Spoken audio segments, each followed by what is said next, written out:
So, welcome everyone. I'm April Rochelle of Bashar Communications, and it's my great pleasure to welcome you all to this exciting weekend of contact with Bashar. How many people here are experiencing Bashar, quote unquote, live for the first time? Wow. Well, I feel like you're definitely in for a treat. Tonight's session is entitled Continuing Education. And this is an experience that Bashar has just recently introduced, where we get to interact with a contact specialist trainee who really doesn't know much about our civilization. And it's very interesting when we try to explain to him how things are here on Earth, you know, to a being basically that's in another dimension that is not familiar with these ideas. And through this process of explaining ourselves, in a sense, and incorporating the information that Bashar has been sharing with us over the years, it gives us a chance to really crystallize and solidify our understanding of the information. So it should be a very exciting night. The other sessions this weekend, Saturday night is called Mistaken Identity. And mistaken identity has to do with the way that we perceive behaviors that we consider to be mistakes.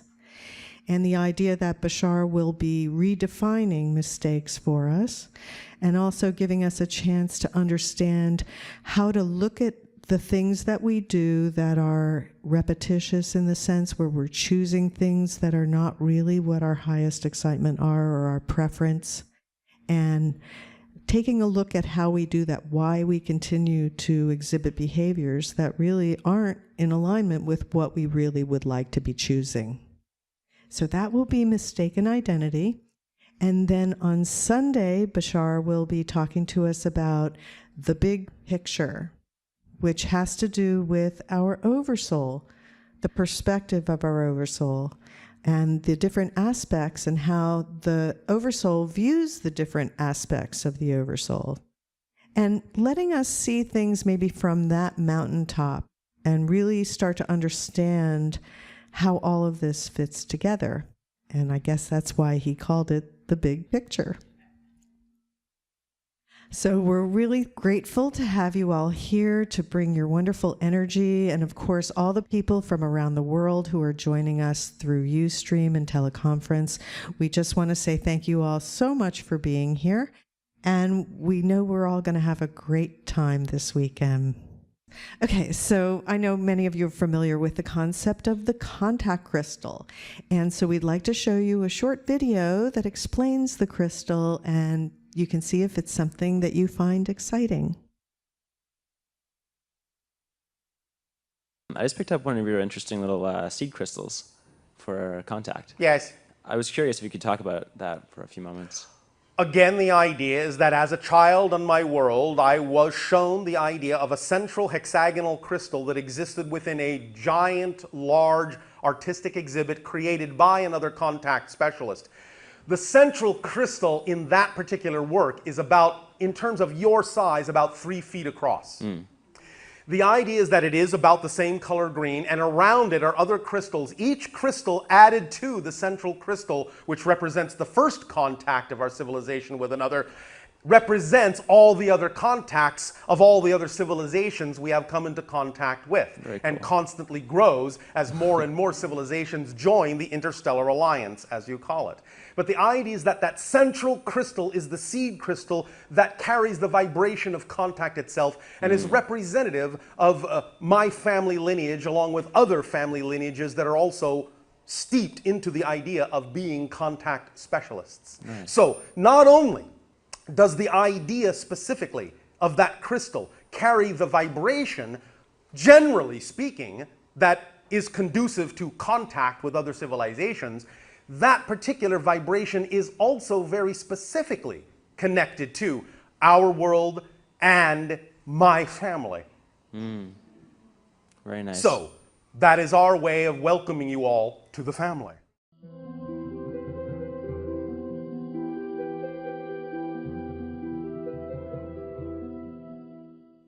As far as permission slips go, obviously, as was explained, this is specifically tapping into the idea, the archetypal collective consciousness idea that there is a particular frequency or vibration that represents the blending or connection between your civilization and other civilizations. That is one of the frequencies that is put into the charge, in a sense, that is represented by that particular idea, object, permission slip. Now, it doesn't mean that you necessarily have to always use that idea, that object, because again, permission slips are what works for you. At the same time, and in conjunction with what we were saying earlier in this transmission as to how there is really no separation between intention and action, between the physicalization, the physical act being that demonstrates and in a sense actually creates simultaneously the intention. The physical act of having a symbol of that nature, a permission slip of that nature, is similar to the idea of physically casting your vote for contact. So the more votes are cast in whatever way that occurs, in whatever form the permission slip feels right for you, the more we can tally those votes, because not just of the intention of wanting contact, but the actual physical act of physicalizing it in some sort of physical way, a physical symbol that is representative of a physical action you have taken that is actually the casting of a vote. And that vote resonates very strongly in your collective consciousness to us. So it really truly changes the vibration of your collective reality. So that is what we wish to add about that idea.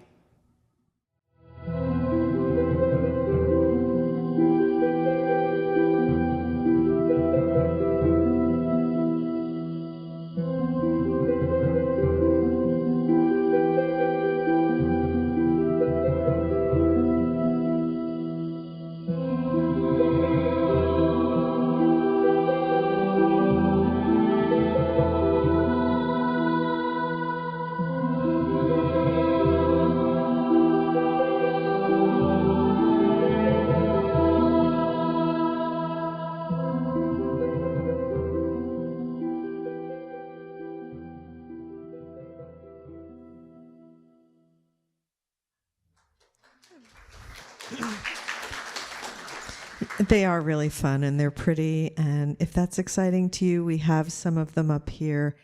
And we also have dolphin crystals now with an activation that Bashar created, so you can charge your crystal with the Essassani energy as well as the dolphin energy.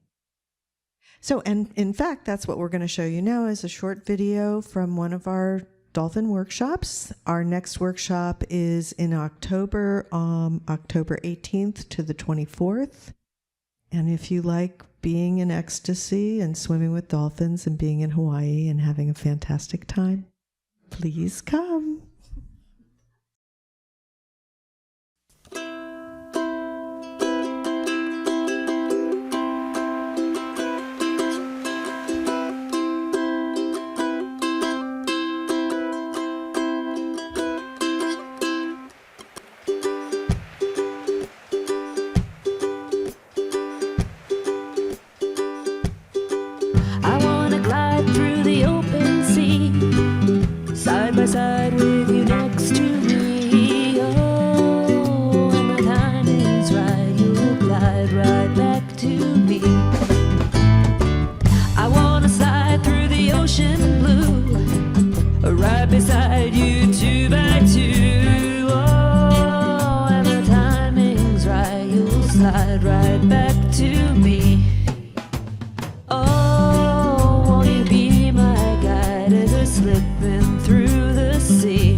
effortlessly and joyfully slipping through the sea.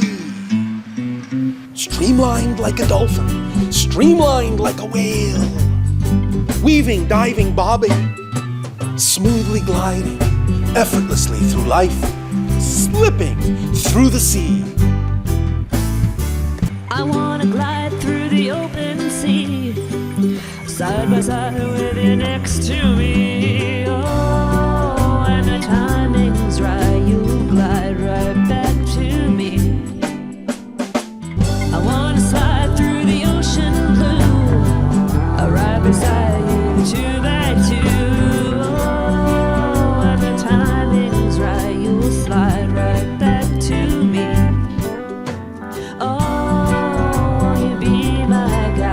Slipping through the sea. All those moments together I do treasure. It doesn't really get any better. I wish I could have stayed with you for the rest of my day. In unity, in harmony, in joy and in love, you drift into the depths of the deep blue sea. Oh, when the timing's right, you'll slide right back to me. As we're slipping through the sea.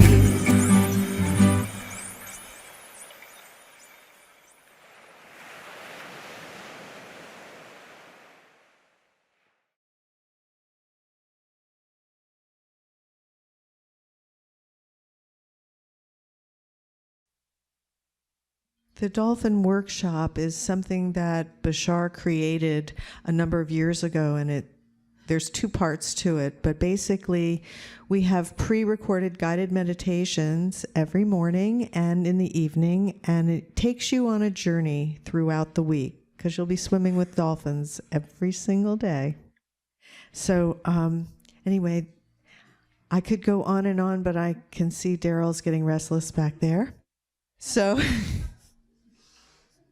I will go to the next level in saying to everyone that it is my great pleasure to introduce to you the very special Daryl Anka, channel for Bashar.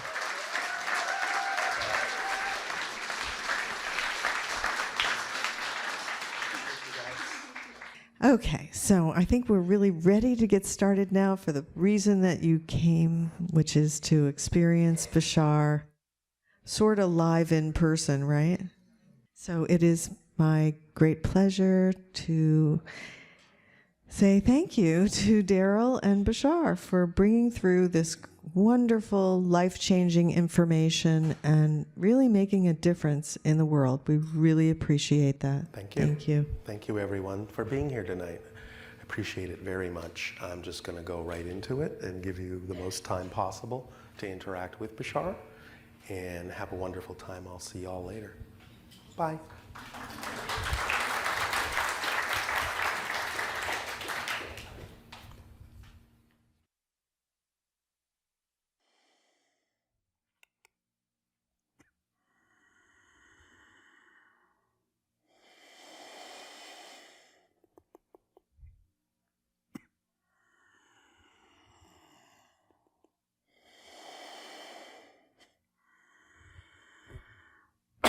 All right, let's say good day to you this day of your time. How are you all?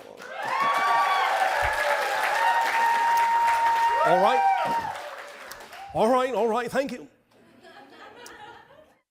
Let us begin this interaction first and foremost by once again extending our deepest appreciation and gratitude for the co-creation of the interaction and the allowance of this transmission this way at this time.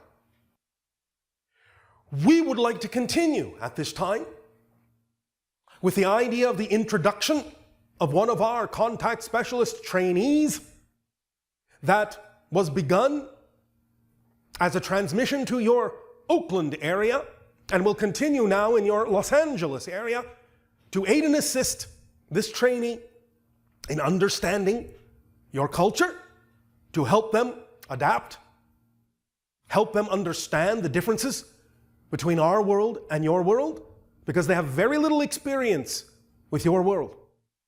So it is up to you to interact with the trainee in such a manner as to explain your world to him.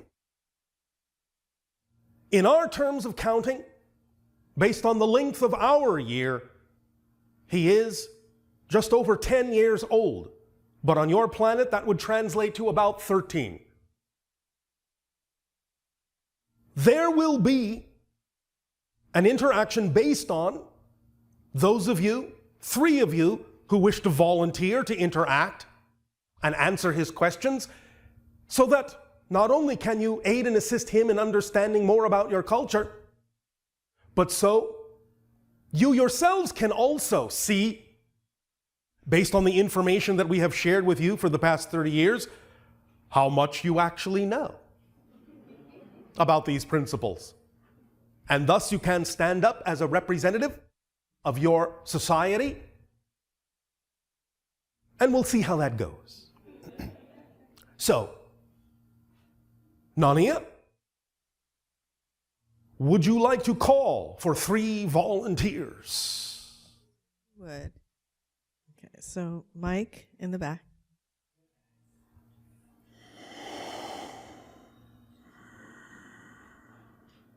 Do you have your 3? I do. All right. Then we will allow the facilitation of the trainee to come through, and you can allow the first volunteer to be greeted by the trainee and to greet the trainee. And as you say in your language, get the ball rolling. All right? All right, so we will allow for the shift and the facilitation at this time. One moment. One moment.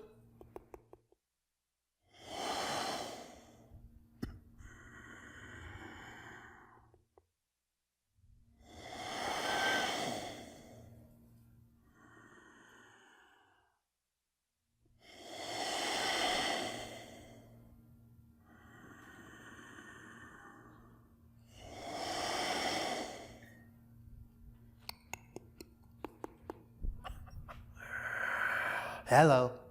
Hello. How are you today? Today, I am who I am. Very well. You are who you are today. Yes. We are learning about your world. What would you share with us about how you live your life on your world? Well, let's see. So me personally, We are communicating with you personally. all right. Well, We imagine you will not be able to speak for anyone else. good point. We make points. Yes. We understand on your world, you make points when you play games. So I have points now? Yes.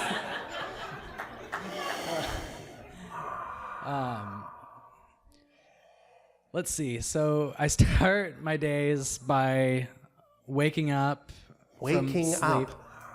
Waking up, Okay, so I'll start with sleeping, sleep, resting.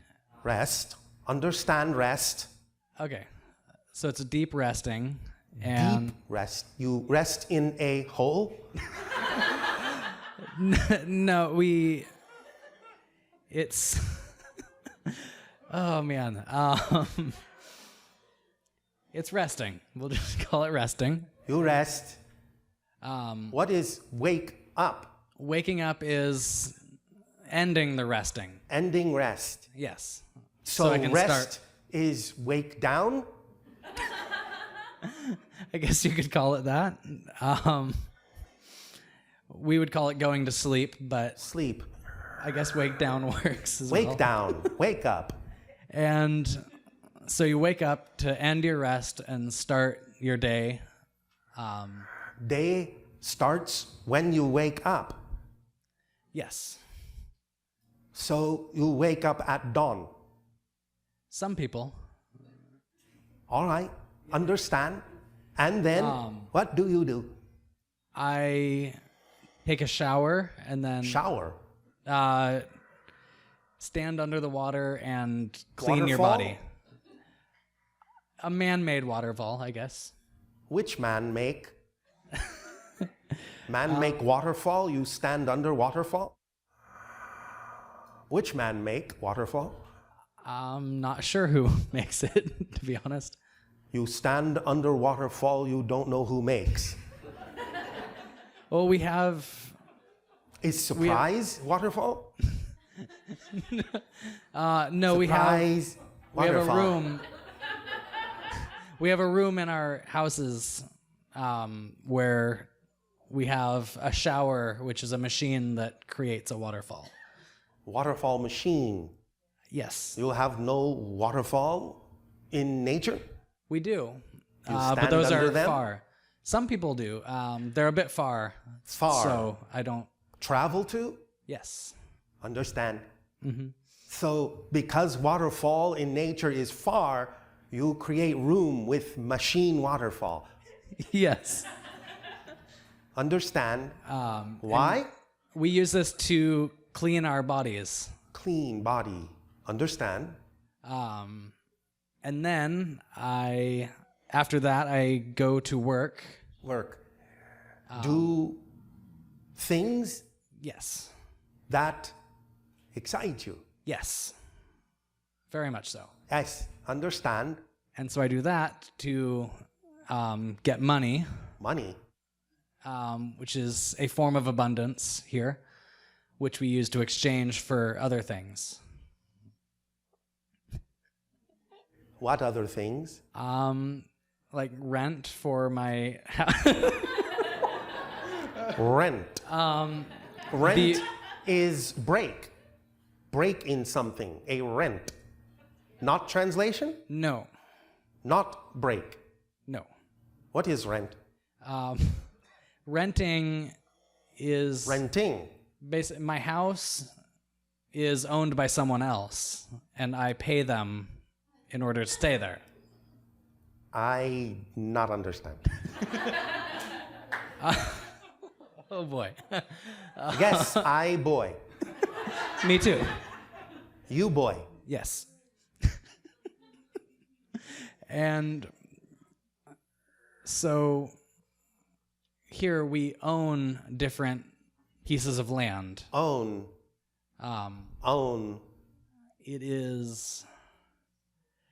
Oh, Own. What? It belongs to us. Belongs to you. Just you? Yes. No and one we else. Yes. Just you. Yes. Have house building, yes? Yes. But just you in building. Yes. No one else can come in. Unless I let them. Do you let them? Of course. Yes. Yes, I do. Then not just you in house. It belongs to me, but I can choose to let other people in. But Belongs to you. yes. And if I don't want other people, Belongs to you. Belong. yes. Long, short? Short, long? No, it's Oh man. Do you understand Me possession? not man. I boy. Do you understand possession? Or Have, yes, like hold, kind of. kind of hold. You hold house in hand. Small house. Small building. No, you can't hold it in your hand, but it's that concept. Concept of holding, but not holding. Yes. Well, like you have your own spaceship, No. right? No. Spaceship for all. Your scoutcraft? Scoutcraft? Do you have one that is linked to just you? Not to me, to mentor, Okay. It's like that. Yes. So you linked to house. You talk to house. Like Scoutcraft. We don't talk to our house. No, but it's talk? that. No. Why not talk to house? Your house, you link to house. Why not talk to house? I have never tried that. House not talk to you? Not often. Oh. It doesn't have much to say. Spacecraft have much to say. I guess we haven't mastered that art. Or I haven't. Maybe you talk to house. Maybe house talk back more. My house might be lonely. I don't know. Lonely. Lonely. Lonely? As in not having anyone to talk to. Where is no one to talk to? Earth. Yeah. No one else on Earth? Well, I have talked to other on Earth. You not only person on Earth. true. So house has people to talk to, Yes, it does. but not you. I have not talked to it, but But your house. I am there, so it could talk to me. So talk to house, house talk to you. Yes? All right. I suppose so, yes. You suppose. Well, I've never tried it, so I don't know if it would talk back, but it might. You see. Yes? Yes. Mentor say thank you. Well, you're welcome. Mentor say next. All right.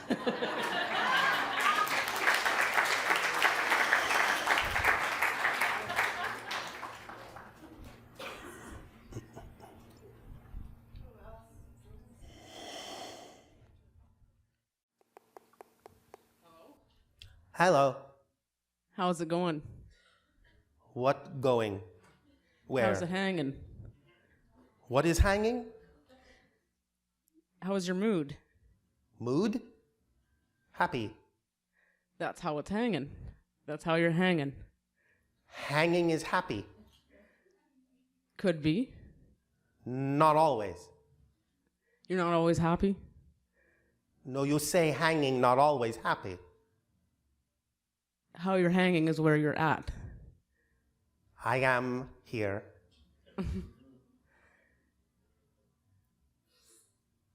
You are hanging? I'm hanging a little bit nervous. Nervous. Nervous. Nervous. Yeah. Why? I've never done this before. Me too. We're on the same page. Page?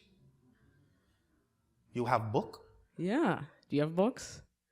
Not like your book. What's your book like? Screen. Screen? Screen on ship. With a video. Video.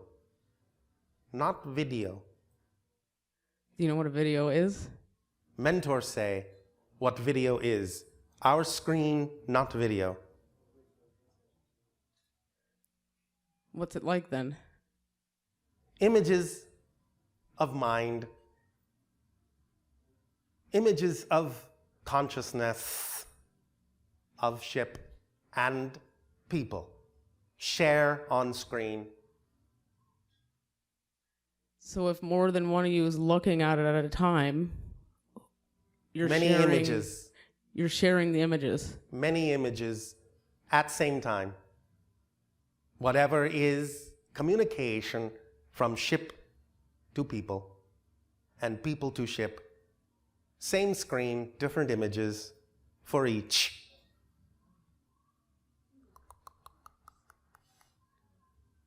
You have screen? We have, video screens. video. That you would think that we're all seeing the same thing, but I doubt we are. But it's not like what you're describing. Doubt you are. Doubt you are. Doubt? What is doubt? When two different things could be true and you're not sure which one. But both are. True. So what is doubt? Why is doubt if both are true? Doubting is believing in the other thing, Which other thing? the one you don't want. Why believe in what you don't want? Because we're silly. Silly. Or I'm silly. Silly. What is silly? Not serious. What is serious? Wait. Star system? Not that serious. Which serious? Another star system? Serious is having, when you don't have a sense of humor, something's not funny. Everything funny.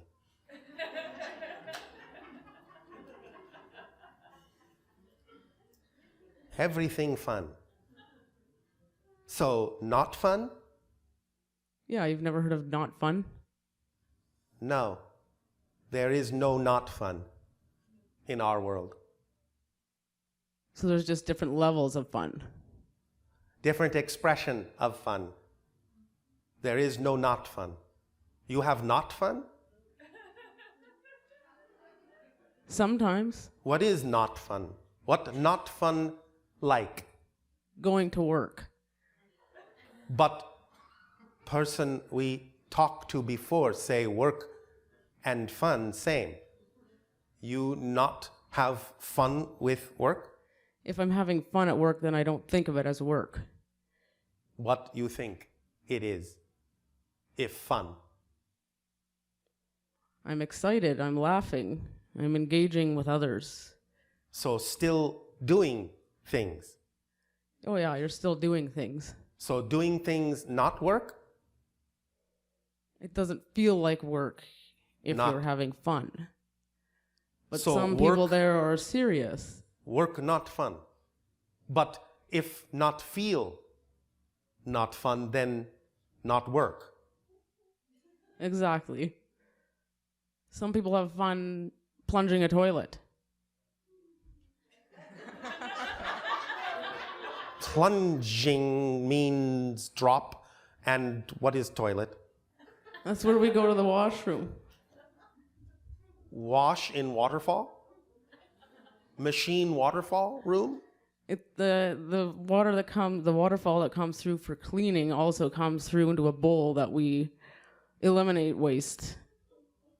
Waste. Yeah, we eat food and has to come out the other end. Other end of what? Our bodies, we put substances into our mouth and they come out the other end eventually. Do you not eat food? Mentors say our people used to eat long time ago. We no eat now. That sounds awesome. There is some awe. Yeah. Eat or not eat is some awe. It's exciting Exciting to eat or not eat. to not eat. Why? You need eat? Yeah, I suppose I do. What happen if you not eat? Depends on what I believe, but I would probably starve and not be in this body anymore. So, if you like body, if you like you, then excited to eat, to stay? Eating is fun. It's the cooking and everything that goes into it that's not fun. But yeah, staying alive is fun. Cooking. Preparing what we have to put into our bodies. Prepare. Get ready. Get ready. So you get ready to eat. Then you eat. Then you let go of what you eat. Yeah, quite the system. And you let go of what you eat in waterfall machine room. Exactly. Into bowl. Into a bowl that the water goes down a hole. Down hole. Hole in bowl. Where go? You're a poet and you didn't know it. I do know. You know what a poet is? In ancient language, idea of expression to evoke emotion. That's exactly what poetry is. Yes. So, where hole go in bowl? It goes down a pipe through a piping system. A pipe, it's Extraction. Yes? yeah, it gets extracted to a sewer plant. Plant. Extracted to plant. Not that kind of plant. Man-made plant. But Where they treat the water and then it Treat. comes back through the waterfall machine room. recycle. Yeah, We understand. right on. So left is off. Right is on, left is off. No, there's more. With English language, one word can mean many different things. One word mean many different things. Yes, Yes. because you give meaning. Word not have meaning by itself. Exactly. Yes, It's multi-level. yes. Understand. Can I ask you one more question? That Can I ask you a question? is question. Your ships, do they not have a waste? We when know they travel? eat. Well, your ships? We know eat, so no waste. And when your ships talk to you, how are they talking to you? What you call telepathy. And they have a personality all their own? They are expression of higher mind. Physicalization, crystallization of higher mind, self. So talk to ourselves when talk to ships. Talk to more of ourselves. Have you heard that each one of us is in our own universe? Everyone is own universe. Is that the same with you guys Same for everyone. in creation? Yes. It doesn't get a little melty in the Melty. Melty. blending? Blending. Yes, blending is experience, but not description of structure.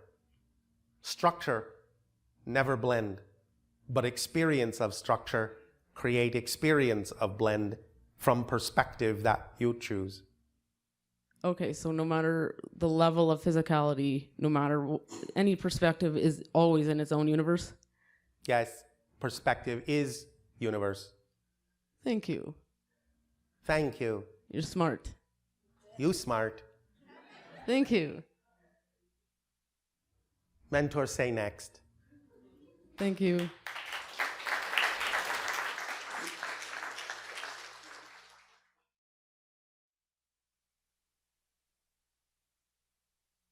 Hello. Hello.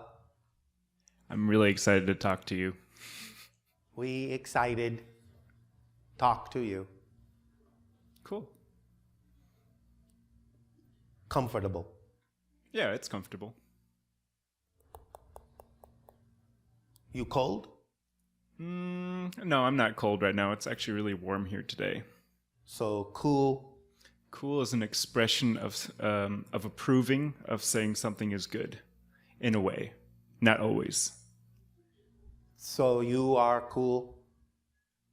Some people would say I'm a cool guy. I am cool guy. I would say you're a cool guy too. You would say? From what I've heard from you until now, I would say you're pretty cool. Pretty cool. Well, I don't know what you look like, but you could be pretty. Are you pretty? I don't know.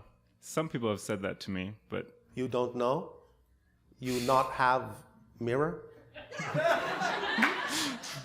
I have a few mirrors, but usually pretty isn't the adjective that we use for men or boys. Not description. We usually use the description pretty for feminine things, for women. Pretty feminine. And for boys? Cool, handsome, Hand? handsome. Or you could say good looking. Good seeing? Good to look at. Pleasant to look at. Enjoy seeing. Yeah, it's exciting to look at this person. Exciting to see. So you look in mirror, you are excited? Yeah, I am. I like to look in the mirror. When you look in mirror, how much you see? How much? How much of you?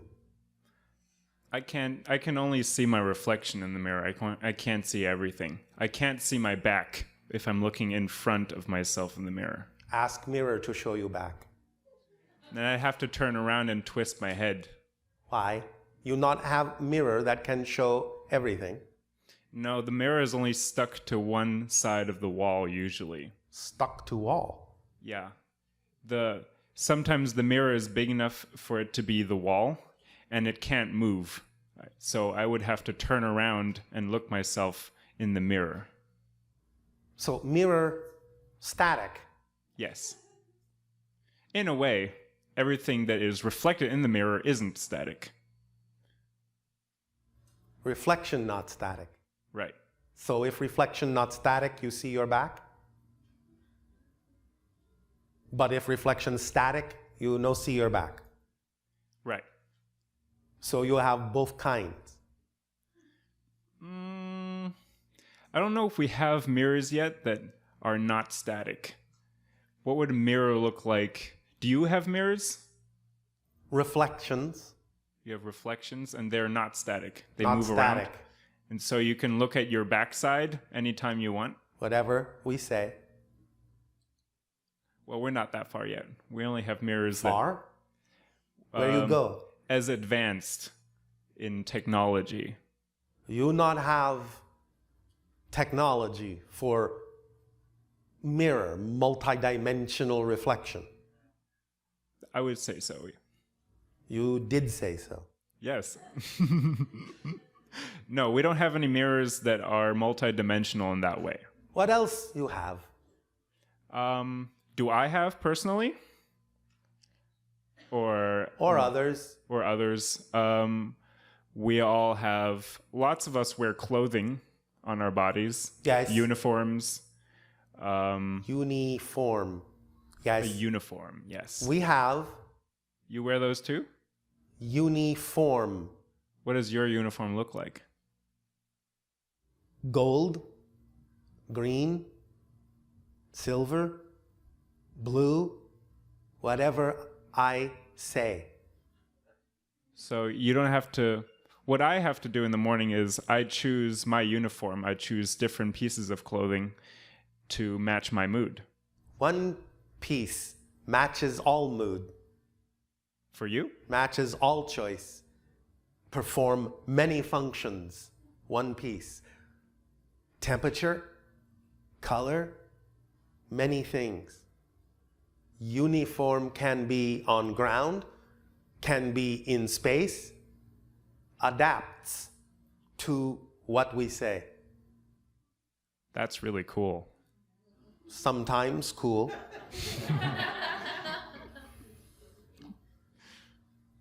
We also You use... call,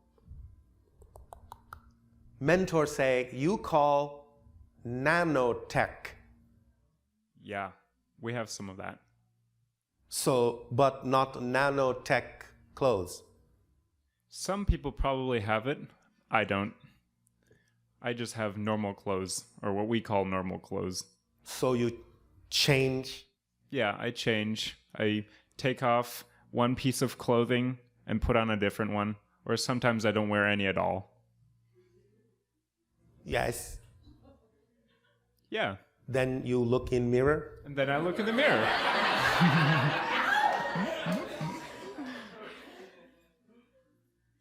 That's fun too. What else you do? I use crystals and I make them into jewelry. Crystals, understand jewelry. They're types of uniforms that I can wear on my body. Uniform made of crystal Yeah, and I can wear it on my body. is not stiff. It's only a small piece and it lays on my chest, or I can wear it around my wrist, or... So not cover whole body. No. Unfortunately not. Unfortunate. It would be very Unfortunate. cool to cover my entire body in crystal. Oh, then why not do?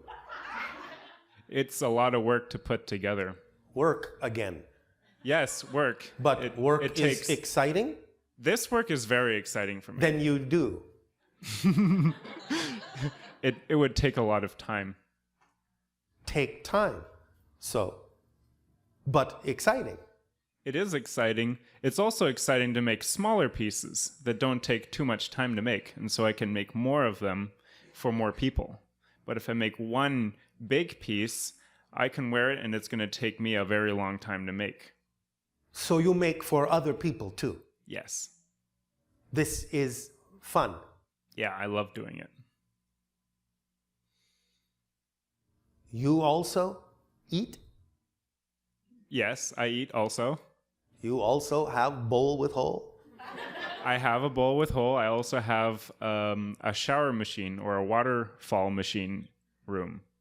Everyone have? Not everyone. Not everyone have. Not everyone has one, no. Why? Because we talked about money earlier, and money is a way of exchanging different items, such as a waterfall machine. And if money comes in quantities, so if I have more money, I can get more things with it. And waterfall machines cost a lot of money sometimes. And but some people don't waterfall machine is one thing. It is It one thing. not cost one money? No, it doesn't work like that. How it work? You say exchange for things. Right? Money is exchange for things, but not one thing, one money. Right. How it work? So every item, Everything? everything can have a value in money, but not everything has the same value as another thing. But one thing is one thing. One thing is one thing. And we, what we do is we put numbers on the money. So they either look like round metallic objects, or they look like square, flat pieces of paper, and we put numbers on them. This And is a game? sometimes it's a game, but not always. So you get points? The more money I have, the more points I get. And so more points, more things? Right. But not more things doesn't mean more happiness, unfortunately. But you say happy to make things. Yes, actually, yeah, that's what we do.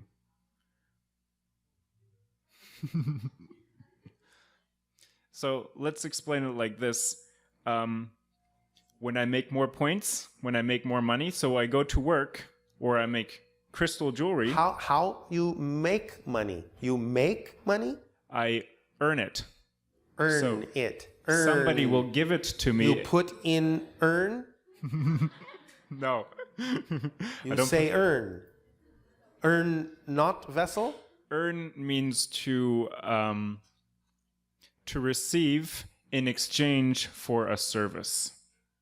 You do something, someone give you money. Yes. Then you give money to other for thing.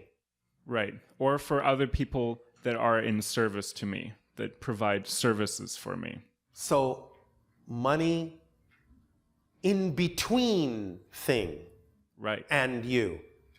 Yeah. Money facilitate exchange. Exactly. Why need? Why not just service for thing? I wish Why it, need facilitation in between? I wish it was like that. You wish? It's not like that right now Why? because a lot of people feel like they need money. Need money. Because But do service? They do service for thing, they do. but service for money, not for thing. Then use money for thing. It's very confusing to me too. Then why have? If confusing, It's why not make simple? Service for thing. that's how I would like. Well, that's how I like to do things when I with my jewelry. So you do things with no money. Sometimes, not always. Sometimes need money, sometimes not need money. Yeah. Sometimes I don't need to get money just to offer my service because I like doing what I do for people for free Free. without having to receive money for it. But you receive thing. I receive gratitude or a hug or a smile or maybe a mirror or a gift in exchange. It doesn't have to be money. You but receive gift and or experience state of being. exactly. Understand. You understand? Yes. We understand service and state of being. And gift and exchange. Not understand money. It's money is a tool. We use money as a tool because some people value their service more valuable than other services Why? because that's how people feel about it or think about their service. So one service not same as other service. Right. That's what people believe. Or that's what people on our planet believe. But they need service. They do need this service. So if need service, why not same as other service? Because need is same. Yes? Yes, the need is the same for everybody. So need is the same, but service not same, points not same, money not same. This is funny game. It is a very funny game, and a lot of people have fun with it, but some people don't. So they play other game, Yeah. game that is fun for them. I hope so. You can ask them. I can ask them, but I can't ask everybody. I'm not in constant communication with everybody in my conscious mind, so I can't ask them. You cannot connect. It's a matter if I see them, in public or out in the open, or Out maybe in even, open. when I'm walking around on the street, or if I'm in town, or Town. in town.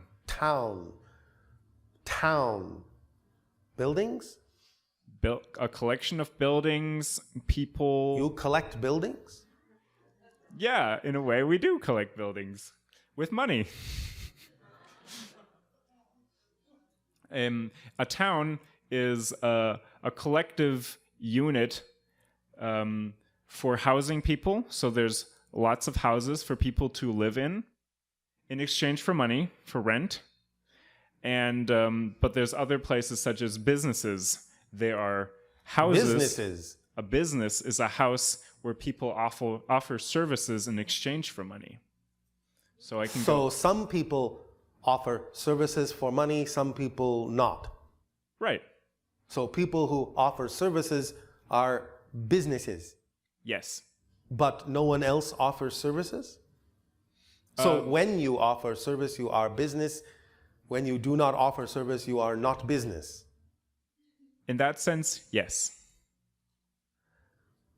Mentor says, one of your days, we, after training, may interact with your world, but by the time we do, things you say now may change.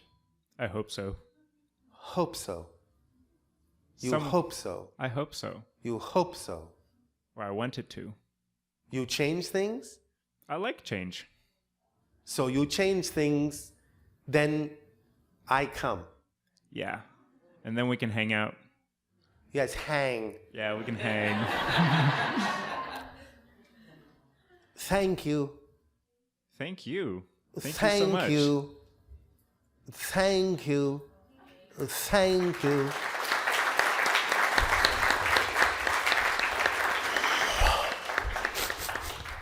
All right, thank you for helping our trainee understand a little bit more about your planet, or not. But this will go towards his training, his understanding with the rest of his group with whom he will share this information. And there will be much fun for us to understand how he chooses to interpret what you have said. So we thank you for your willingness to participate in the training. And in return now I ask, in what way may we be of service to you? You may begin with your questions if you wish.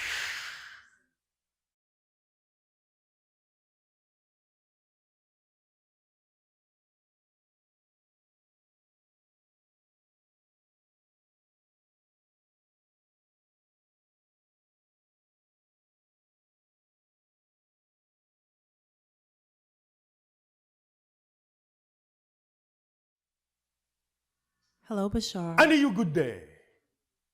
Thank you for letting us interact. Thank you for the co-creation. Speak up so that all may hear what you have to share. So I have, I've been having stomach issues. Some, what? Stomach issues. Stomach? Yes. When I eat. Yes. In the last couple of years, I've been trying to do different things. Such as? I stopped eating meat. Yes. And that helped. All right. And that worked for about a year. And what changed? I started getting bloated again. Why? Well, I discovered it was because of the bread. So I stopped the gluten. All right. And? So I stopped eating that. Yes. And so now I'm still having some issues with bloating. And so I stopped eating dairy. Yes. And that is helping. All right. And so what do you eat? I eat a lot of vegetables and fruit. And is that working for you? It is. It is. And so what is the issue? When is my stomach going to calm down? Why does it need to calm down? Well, I'd like to eat a little bit more than... More of what? What you're eating? Yes. But you are saying you are eating vegetables and fruit, and that is working for you. It is. So you are saying you want to eat more vegetables and more fruit? Perhaps. Or you are saying you wish to eat other things? Well, it gets boring. Why is it boring? Well, because it's just fruits and vegetables, and I'm used to eating. Just fruits and vegetables? There are many fruits. There are many vegetables. There are many creative things you can do with them. Are there not?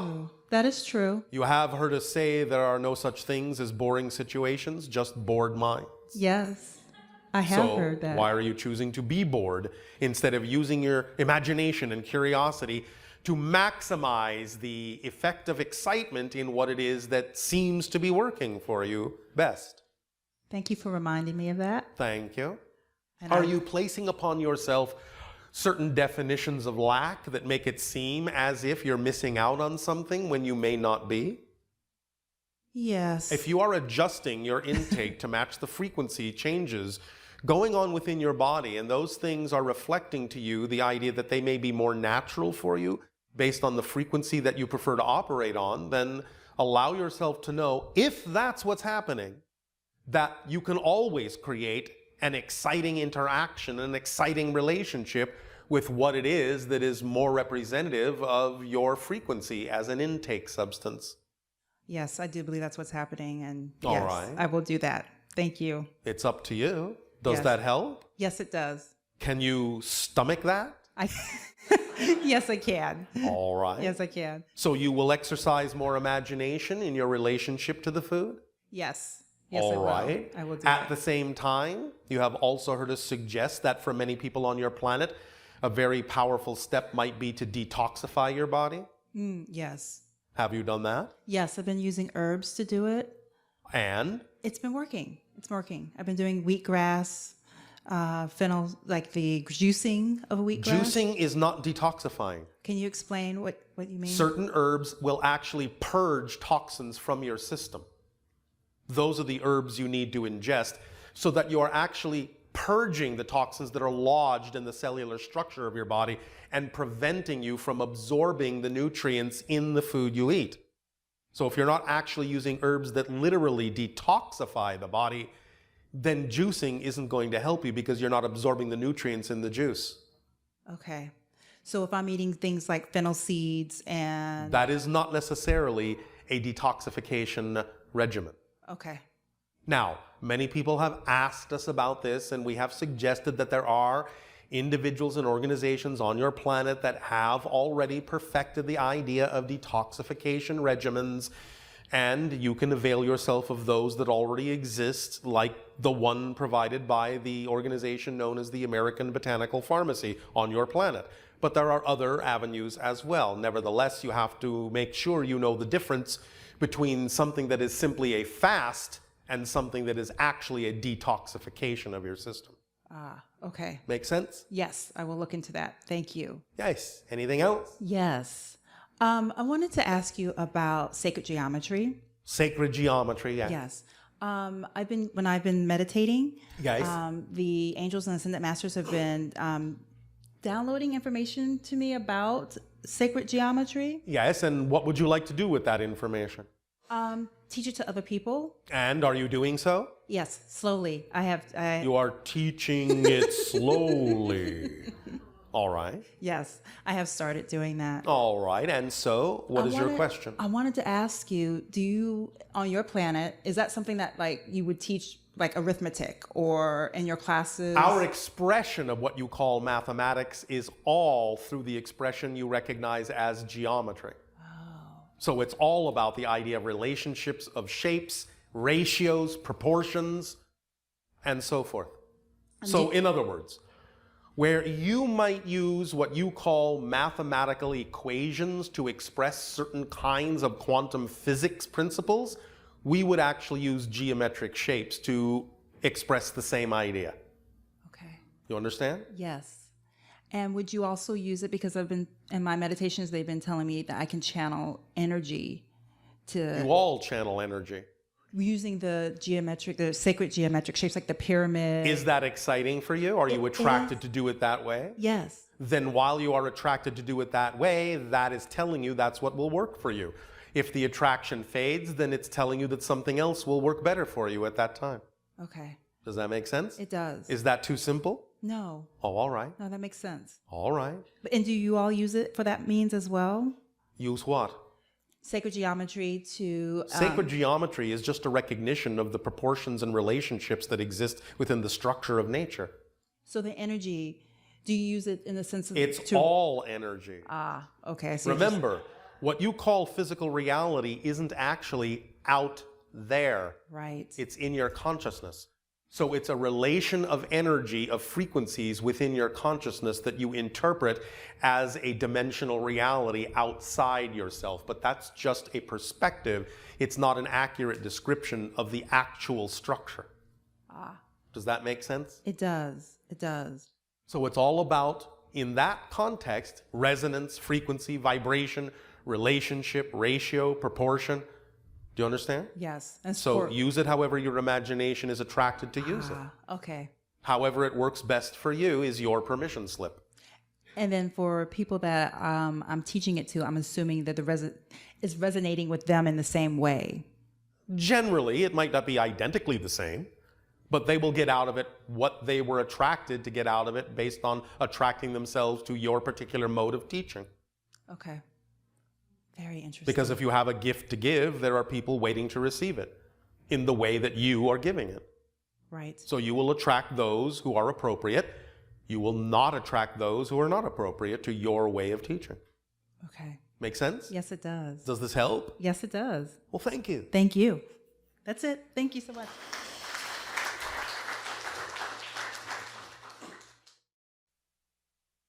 Good day, Bashar. I know you a good day. So you had said one point that the first art form we need to master is staying in the here and now. But The sometimes here and now is all there is. So it's not staying in the here and now, it's recognizing that's the only place you ever exist. Okay. So when I want to think about things like going on a trip in a month or two, does that take me out of that process? Not necessarily, although it might take you out a little bit, but that's all right because that's what physical reality is for, is to create an experience of projection to some degree. But there are degrees to this. So you can lay out an idea, you can lay out a plan, you can lay out a course of action that is representative of your excitement unfolding in a space-time linear format. And as long as you understand that that's just a perspective and not actually an accurate description of what's happening because everything exists all at once, then you can balance those two perspectives and utilize the idea of planning in a way that allows you to leave room in your so-called plan for the unexpected, which then allows you to exist in the moment with your plan. Okay. Does that make sense? Yes, sir. A couple of years ago, I was had an experience where I was making out with someone, and You were what? making out, sorry, kissing them, and all right. we won't go into that part of the detail, but I remember doing that, and then at some time later, I came to, like, I was waking up from something, but we were still doing that, and I asked him later if anything had changed. He's like, nope, I didn't notice anything. Can you tell me what I did? Someone said you had an out-of-body experience. You were Well, you made a shift in your energy. Okay. And you shifted into a slightly different version of yourself. Okay. Why at that moment and not like other times when I'm wanting to do that kind of a thing? Because you weren't trying to do it. Okay. You were letting go. You were allowing yourself to be lost in the moment. And that's the key. It's something that you allow and slip into, not make happen. Okay. So, making out Right. allowed you to slip in. Okay. Does that make sense? Yes, it does. Does that help? Yep. Anything else? Yes. A friend of mine wanted me to ask, do negative entities and demons ever move to being in positive, or do they remain in a negative state for their existence? Well, again, remember it's this and that. Anything that you recognize or perceive as a discrete consciousness is always its own autonomous, discrete, self-aware consciousness on its own terms, always. At the same time, everything is also made of the same thing. So even the idea of the devil is made of God. Does that make sense? Yes. And therefore, it really depends on the perspective you're coming from as to which aspect of all that is you perceive. So you can perceive the vibration of what you are referring to as the demonic energy, but at the same time, you can also understand that the so-called demonic energy or negative expression is simply the polarized version of all that is. Okay. Does that make sense? Yes. So you get to interact with all the archetypes, all the archetypal expressions within creation based on what you bring vibrationally into the perspective that you believe you need to experience. Okay. Does that make sense? Yes. Does that help? It does. And? Sounds curious, but sometimes I feel like I'm a mom, but I don't want to have a child on this physical reality. So am I a donor to some of the hybrids? Yes. Okay, cool. I know, not that temperature, but... And one last thing. You had spoke about a contact rock in Reading. I was just wondering if you'd be able to give me any kind of hint as to where it might be more locally instead of, you know, the whole searching all of Reading, but more specific location of it? Nope. Okay. That's it. Thank you. Thank you.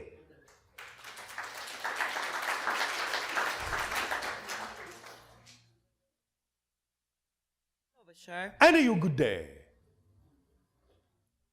Okay, I would like to ask about a situation my mother... Speak up. Speak up. Okay, I would like to ask about a situation my mother is facing now. Which is what? Which is, they call it dementia.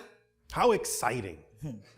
Okay, but I don't understand it. I don't understand how to deal with it. Well, she's disconnecting from physical reality. I thought so too. Because the way I look in her eyes... Yes. She's not focused. No, she's on a journey that is a process of disconnecting from physical reality over time. Okay, and what's the best thing to deal with it? Unconditional love and providing a safe and loving environment in order for her to experience her journey of disconnection in the way that she needs to. Yes, I understand. Yes. Okay, another question. Yes. Okay, a friend of mine asked me to ask you.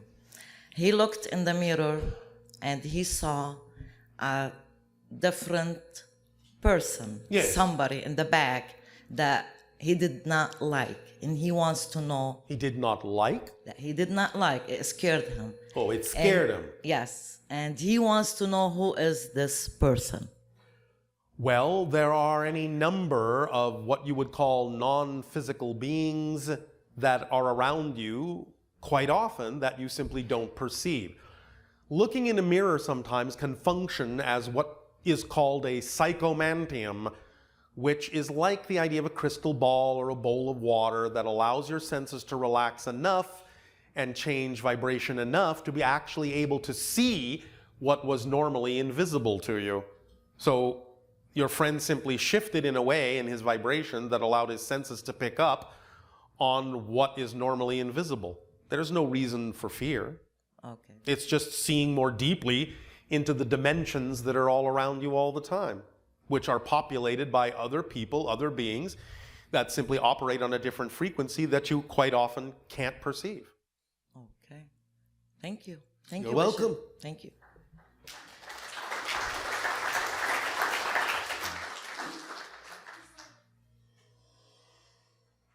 Hi, Bashar. And a you good day. Hello. So, I've been trying to come up with a question. Speak up. I couldn't come up with a question, but... Well, you can make a statement if you wish. I do have a question. It's just not coming from me, but we would like to know what happened to the dinosaurs. Well, many different things. First of all, you already know that a branch of them survived and became what you now recognize as the birds, yes? Yes. So the birds are dinosaurs. Okay. In their evolved state. At the same time, many different kinds of things happened at different times. The asteroidal theory is generally correct in terms of the massive change that occurred to the environment on your planet, but it was also followed by other kinds of changes in climate, land masses, so on and so forth. Sulfuric outpouring of volcanic gases also aided and assisted in some of the extinction events, and so forth.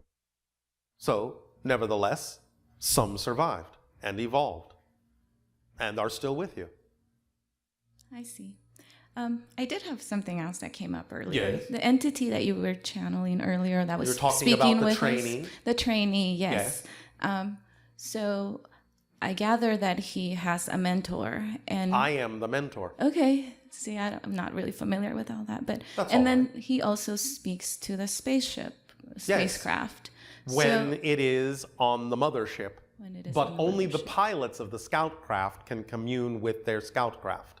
Okay. So here on Earth, we have what we refer to as a parental unit, and that is where we learn when we're children. Yes. How, I know the trainee has a mentor, you. Yes. Is there also parental unit? How does... Yes, of course. But at the age of 3, the telepathic connection between all of us is strong enough to support the child in going off anywhere they wish to in the world to learn what they wish to learn, because all of the adults function as parents for all of the children, even though they actually do have what you would call biological parents. We are in one relationship, and we are the parents of all the children. That's beautiful. It I is think how we we can do that function. here. You can. We will. It's up to you.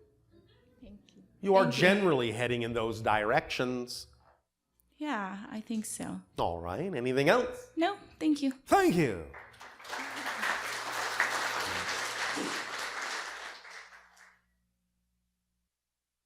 Thank you, Bashar and Daryl and everyone for facilitating this. It's beautiful. And to you, good day. Thank you. I feel like, I want to manifest big things in this life. I want to do amazing things in this life. Then do them. Nothing is stopping you. That's my question. What I want. What you want? What I want to, the platform that I want to be able to use my creativity and my life What you purpose. prefer to do, how you prefer to express yourself. Yes, and I would like to be sustained financially. Why wouldn't you be? That's my question. Do you understand what we mean when we talk about the idea of the formula and the complete kit of excitement and how it works? Or do you need a refresher? Oh, okay. So that means no, you don't yes, understand it. I would like clarity on... All right, here are the 11 elements. Are you ready? Okay. The first part contains 3 elements. Number 1, you act on anything that contains more excitement than anything else, any other option. Number 2, to the best of your ability, taking it as far as you can until you can take it no further.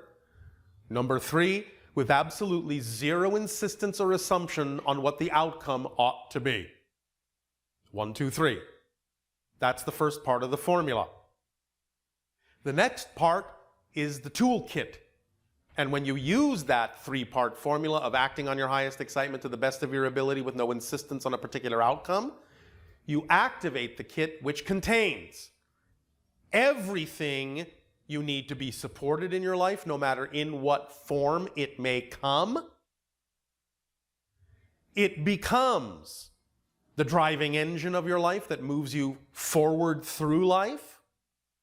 It becomes the organizing principle in your life that demonstrates through synchronicity exactly what you need to do, when you need to do it, with whom you need to do it, where you need to do it. It becomes the path of least resistance in your life that allows you to flow through your life in the easiest possible way. It becomes the path that connects to all other expressions of your excitement that are in alignment with your true vibration. Even though they may all look very different, it's the excitement that tells you they're connected, not how they look on the surface. And the final tool, it is the reflective mirror that reveals to you anything within your unconscious mind that might be out of alignment with your excitement, so that you can make it conscious, redefine it, and add its energy to the momentum of your excitement. Once that kit is working for you in that way, the only thing left to do is that when any circumstance or situation arises based on the actions you've taken with your excitement, whatever they may be, you then have the choice in the face of that circumstance to define it positively and get a beneficial effect, or define it negatively and get a negative effect. That's it. So when you say, I want to do this, I want to be financially supported, if you understand the kit The mechanism, how it works, how this formula works, what you really are saying is, I prefer to act on my highest excitement to the best of my ability with no insistence on a particular outcome, because if I do, I know beyond a shadow of a doubt I will be supported in whatever form of abundance is actually most synchronous, most representative of the path of least resistance. No matter how it looks, it is the correct form. And I will not insist on my abundance appearing only in one form, because I know that if I do, I'm actually closing the door through which other forms of abundance might come. And therefore, whatever circumstance or situation crops up when I take these actions, knowing that the kit is serving and supporting me in the way that it needs to, may not always be the way my ego wants it to, but I know it's the way that I need it to be most representative of who I am, then I will always choose to define the circumstance that arises therefrom in the most positive way possible, because that's what I prefer. And it doesn't matter how the situation may have been generated, and it doesn't matter what anyone else thinks about it. It doesn't matter what anyone else's opinion is in that circumstance. I choose that every circumstance that crops up from my actions serves me in a positive way. And then I know that even if I can't always fathom exactly how that's going to look, it's always going to work out to my benefit, period. That's the equation. That's how it works. It works flawlessly for everyone, including you. It's always working. It's just that many of you may be filling it with definitions that are out of alignment with who you truly are, and therefore it seems to not be working. But in fact, it's actually working by churning out circumstances and situations that are completely representative of the definitions that you feed it. So negative definition in, negative experience out. It seems to not be working, but it is. It's supporting your negative definition. Make sense? Mm-hmm. So if the mechanism is capable of supporting your negative definitions, it is certainly capable of supporting the positive ones. It's up to you to decide how you want to use the machine, how you want to use the tools. You can pick up a hammer and you can say, I'm going to drive this nail into the board. But if you're using the wooden end of the hammer, it's going to be quite a bit more challenging. When you understand how to use the tool, you'll turn the hammer around, hit the nail on the head, and in one stroke, it's in the board. So, if it's taking more than one or a few strokes, that's your first clue you're using the wrong end of the hammer. Turn it around. Understand the mechanism. Have a clearer definition of the mechanism, and you will see that it is working for you, but it's working for you in a way you don't prefer because that's what you're feeding it. Does that make sense? And feeding it through my thoughts. Through your beliefs, your definitions. All thoughts, all behavior, all feelings come from a definition first. That's the fundamental. That's the foundational. If you don't have a definition for something, you have no idea how to feel about it or what to think about it. You understand?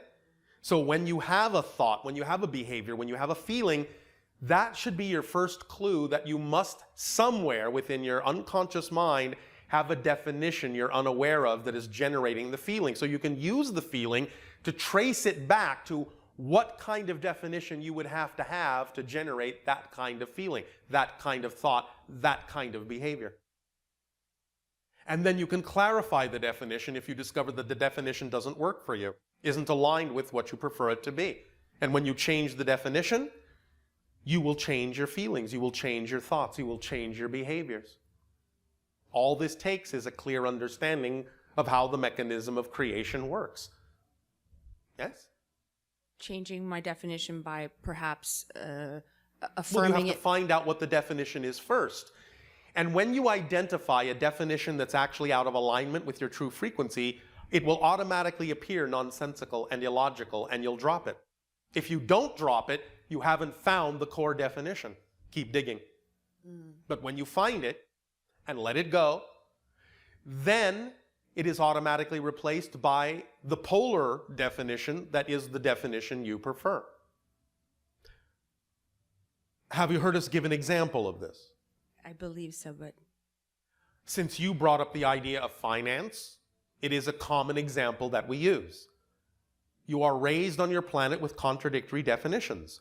You are taught if you're not making a lot of money, you're not successful.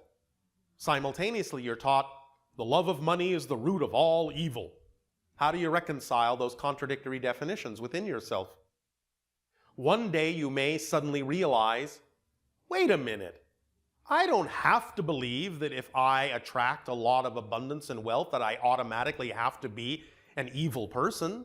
That's nonsensical. But I've had those two things linked. And therefore, if it's more important to you to be a good person and you really believe that attracting wealth will automatically somehow corrupt you, then you will do everything in your power to keep abundance away. But when you detach those beliefs from one another and go, it is not an automatic truth that being abundant makes me a bad person. That's nonsensical. Then you are free from that definition. so to discover those core beliefs, You have to ask yourself, based on what you're feeling, based on what you're experiencing, based on what you're thinking, based on your behavior, what would I have to believe is true about myself in relation to this situation in order to generate this experience, this feeling the way I am? If you're willing to find the answer will come. Or you can ask it from the opposite end, which works for many of you a little bit more strongly. If I did in fact choose to move forward in the direction of what I say I prefer, what I say excites me, what am I terrified might happen? Usually when you ask it that way, the negative definition will reveal itself. If you're willing to be honest and you're not afraid to hear the answer. Make sense? Is this helping? Yes, thank you. So, in acting on your excitement, which actually simply means acting on anything at any moment that contains more excitement than anything else, doesn't have to express itself as a project or a career. But if you already know something that you prefer to do, what's holding you back from doing it? And what is it? Can you give us an example of what you would prefer to be doing in your life that you're not choosing to do? I would like to be oh God, generalizing. I would like to be supported through my No. I would like to be. You're working at this backwards. What would you prefer to be doing that you're not doing for one reason or another? We'll get to the reasons later that you're creating. But what would you prefer to be doing that you're not doing? I am acting. I am doing TV, but I would like to be doing it on a bigger, grander scale. What does that mean? Making more money at it, and so that I have freedom. So I have freedom. So I'd like to be able. So you're equating having more money with freedom. Yes. Can you allow yourself to know that you can be free first, and that will attract whatever form of abundance you need in order to continue to be free? It may not always come in the form of money. Right. I do feel that most of the time.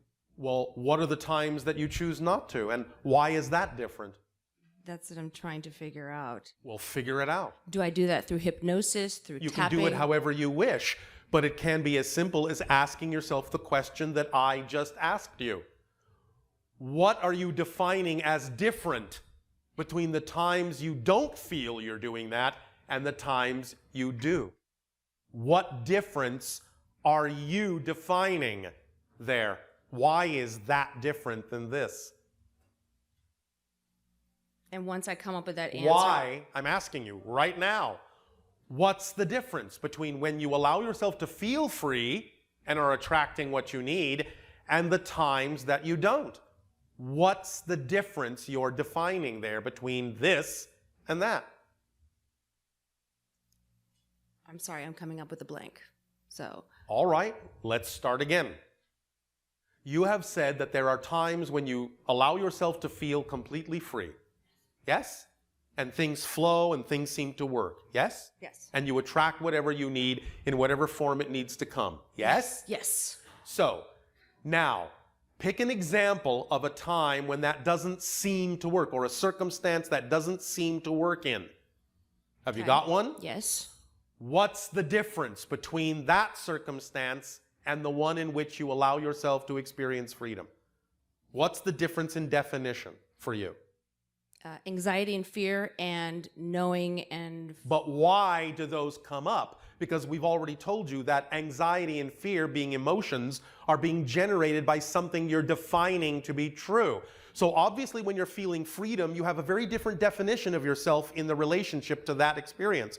But when you're feeling anxiety and fear, that's telling you you have a very different definition of yourself in that particular circumstance. So what's different about that circumstance that suddenly makes it seem like you need to define yourself differently in relation to that circumstance than you do in the circumstance where you allow yourself to feel free? What's the difference in how you define yourself in those circumstances? Is one something you believe, I can handle this, no problemo? And the other one, I'm not sure I'm up to this. I'm not sure I deserve it. I'm not sure I'm worthy. Is that the difference? Mm-hmm. Why do you choose to buy into that? If you don't buy into it here, what makes this circumstance so different that you believe you can't handle it? How are you defining it to be so different than the circumstance in which you are free? Can you describe the difference? What makes this seem daunting and this not? Repetitive pattern, what I know, what the story, what I've done. Repetitive pattern. What Do you understand our definition of habit and pattern? Oh, God. A habit and a pattern is something that you do that you don't know you're doing. If you know you're doing it, it's not a habit anymore, it's a choice. Yes. You can't blame repetition and pattern and habit on you continuing to choose something you don't prefer. The only reason you would choose a state of being you don't prefer is because you've attached a definition to that thing that makes it seem scarier to go forward on the thing you prefer than simply remaining where you are. You need to find the definition you've attached to the thing you prefer that makes it appear to be the thing you don't prefer. You need to find that definition in much the same way as the example we gave. When you understand that you have a negative definition attached, as an example, to the idea of attracting wealth, you will realize that that's ridiculous and nonsensical, and you will no longer buy into the definition that being abundant means you have to be a bad person. So you need to find for yourself in this circumstance the definition you've attached to the thing that you prefer that suddenly somehow makes it seem to be the thing to avoid. What are you afraid will happen if you actually move forward in your dream? The fear of success. What does that mean to you? That What are you afraid will happen if you are, in your terms, successful? I will be used. By whom? People. By people. How? As a vehicle for themselves.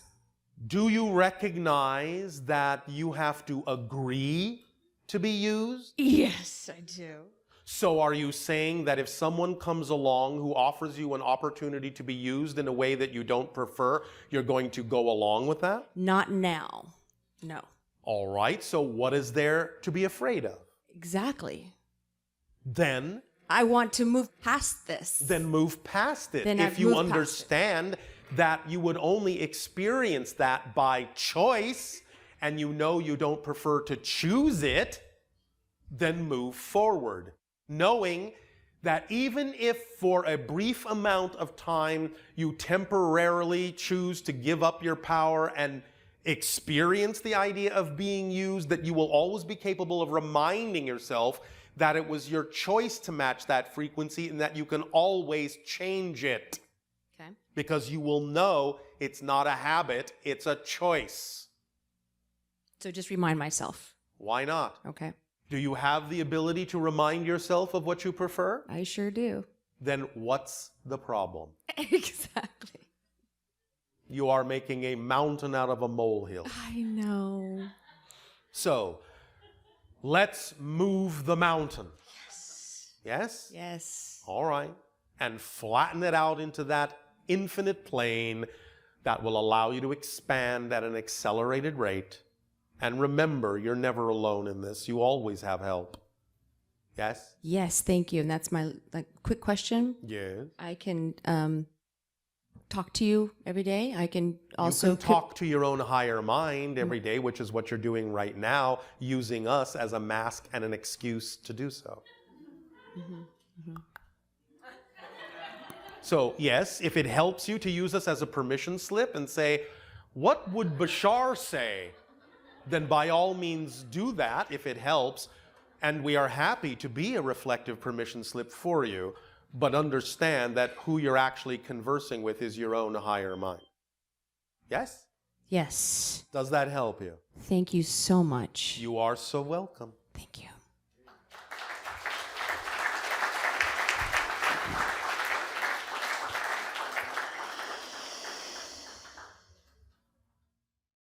Hi. And you good day.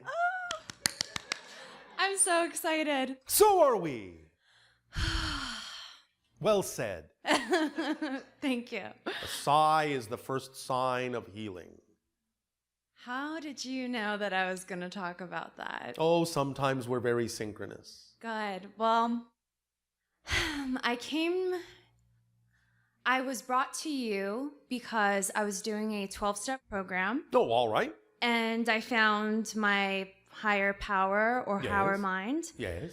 I guess the first thing I want to ask is, I'm in a place now where it's like, well, watching your videos, I finally accepted that that was a part of maybe why I'm here. Yes. And I wanted to explore those issues. All right.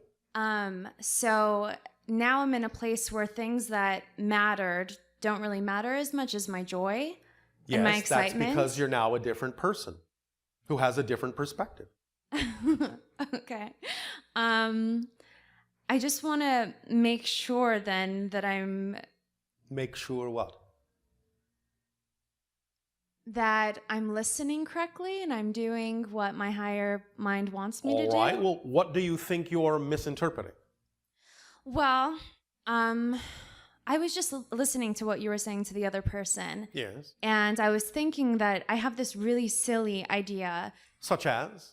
that I'm an actress. Yes. And I realize that That's I have... the silly idea? No, that's a great idea. Oh, all right. What's the silly idea? The silly idea is that if I were to go to set, if I were to be hired for something, which Yes. I don't have any resistance towards that, but there's this resistance towards if I got to that place, the world would see me and I wouldn't be good enough. But how can you be anything other than good enough? Well, If you're being yourself and you are giving of the gift that is in alignment with you and your frequency, there must be those who are waiting to receive the gift you have to give. This is what we call there are no one-sided coins principle. If you have the head, the tail is somewhere or there is no coin. So if you have a gift to give, the tail must be somewhere in your world or you wouldn't be excited about giving that gift. Right. There have to be those that are waiting to receive the gift of you. Right now, Yes. I'm ironically not at all concerned about my talent. What concerns me, if I'm being really honest and vulnerable in front By of all means. all these people. Yes, so you do understand that vulnerability is strength, not weakness. Thank you. Yes. All right, so being strong. Okay, I'll be strong.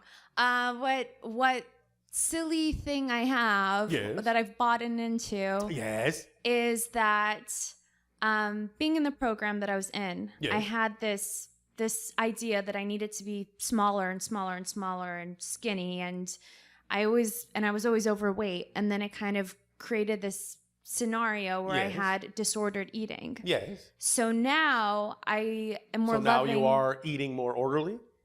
I don't know about that. I'm eating more lovingly. Same thing. Yes.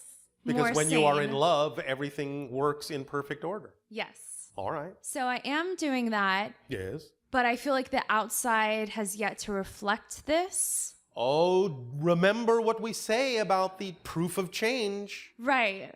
You know what we say. Yes. What do we say? Well, from What what do I... we say? Oh, do you want to remind me?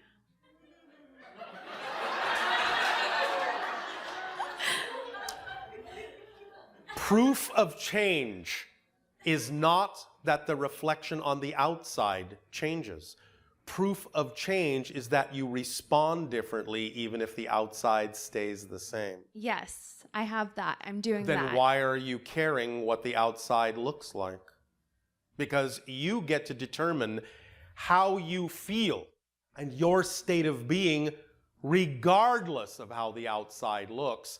Now, once you allow yourself to know that you have changed and you're not making it conditional on whether the outside reflects it to you or not, then paradoxically, the outside will more often than not change. But the point is it doesn't have to.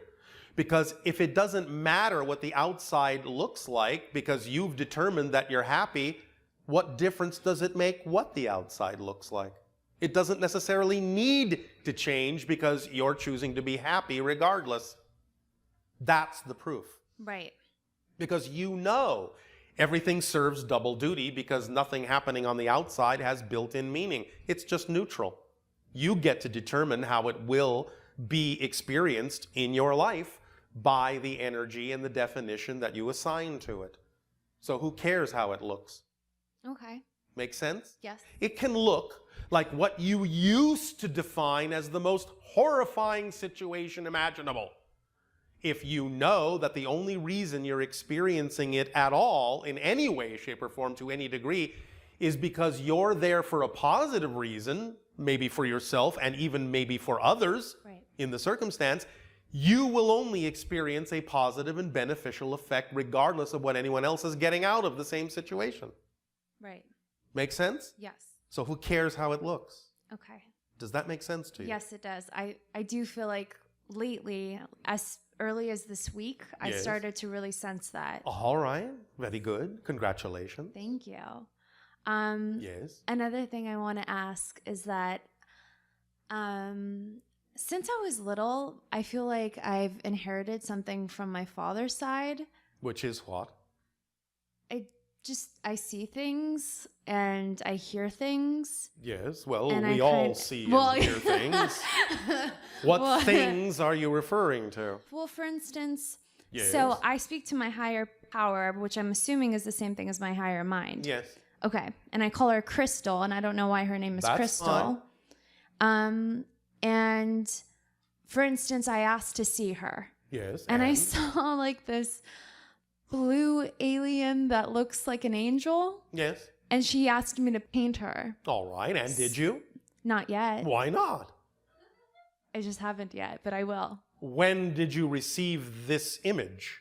4 days ago. All right. When will you paint this image, if it excites you to do so? 4 days from now? When it excites me to. You are not excited to then? Not right now, Oh, all right. but in the moment I will. Oh, all right. So I think what I'm asking is Yes.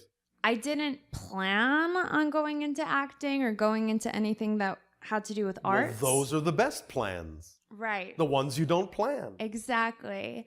And I feel like there's a strong correlation between when I'm channeling images and putting them on paper, Yes. between when I'm channeling people and energies. Yes, of course there is, because the channeling state is the channeling state, no matter what you choose to do with it or how you choose to express it.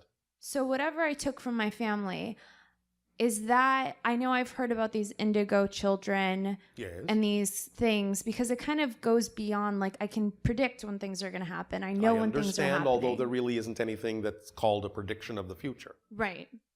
But there is sensing of the energy that exists at the moment the prediction is made, and if that Right. changes, the prediction is obsolete. But if it doesn't, then it can come to pass. Right. So is that something that I'm supposed to be sharing with the world? Is That's that up to you, isn't it? Are you excited to?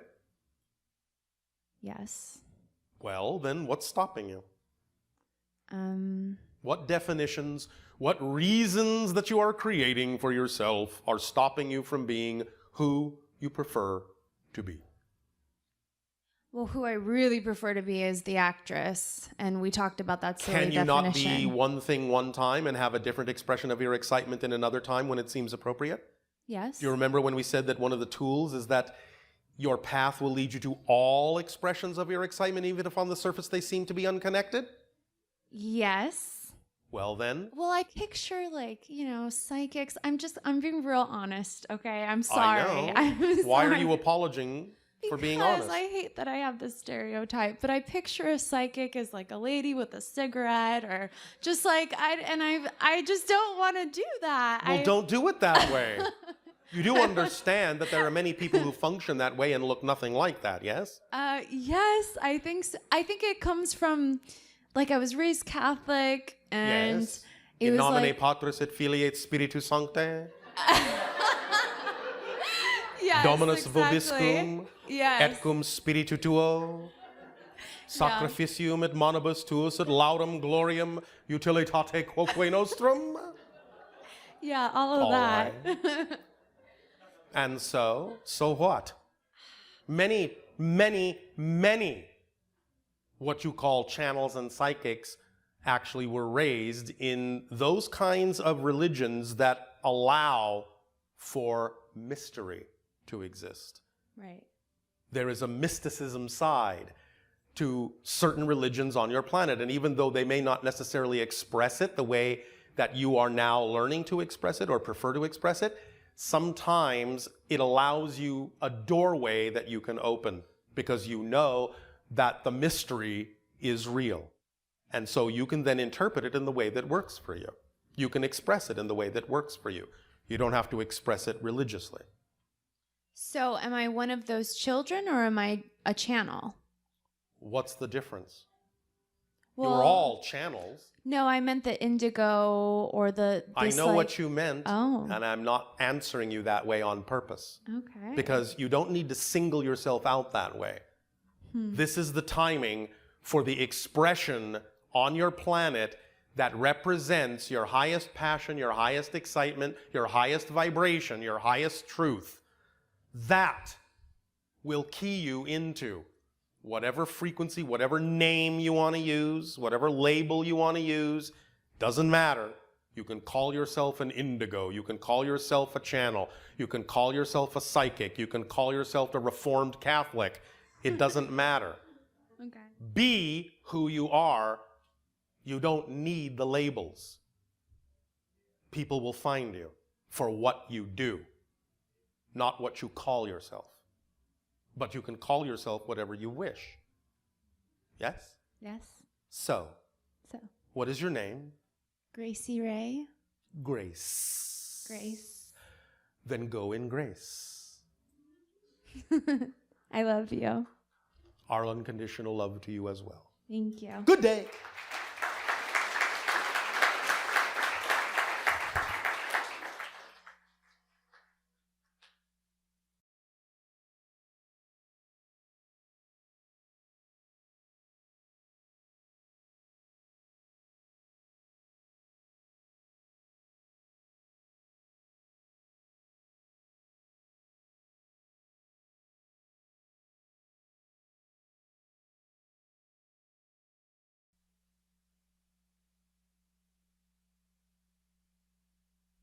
Bashar. And you good day. Hi.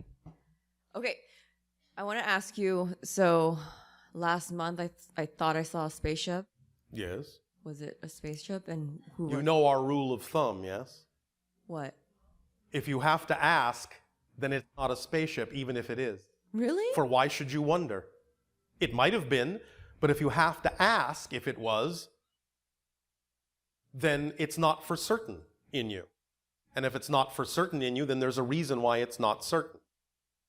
Therefore, it's not. It's my logical mind Yes. that cannot accept it. Why But I knew it not? was. Why not? Because it sounds crazy. Why does it sound crazy? Your world has spaceships. Are you crazy when you look at an Apollo capsule? Okay, was it a spaceship from another planet?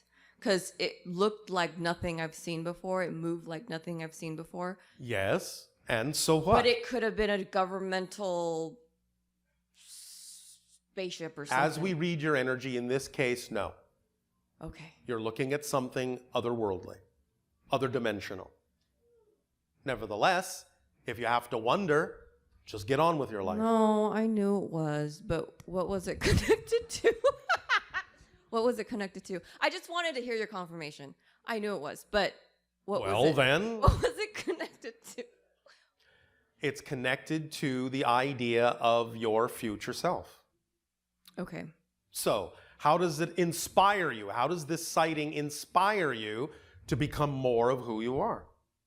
Well, basically, when it came down, I was actually connecting to my crystal, and then I was asking like the serious energy, like, Yes. you know, help me bring you guys, like, help me bring this energy onto this plane.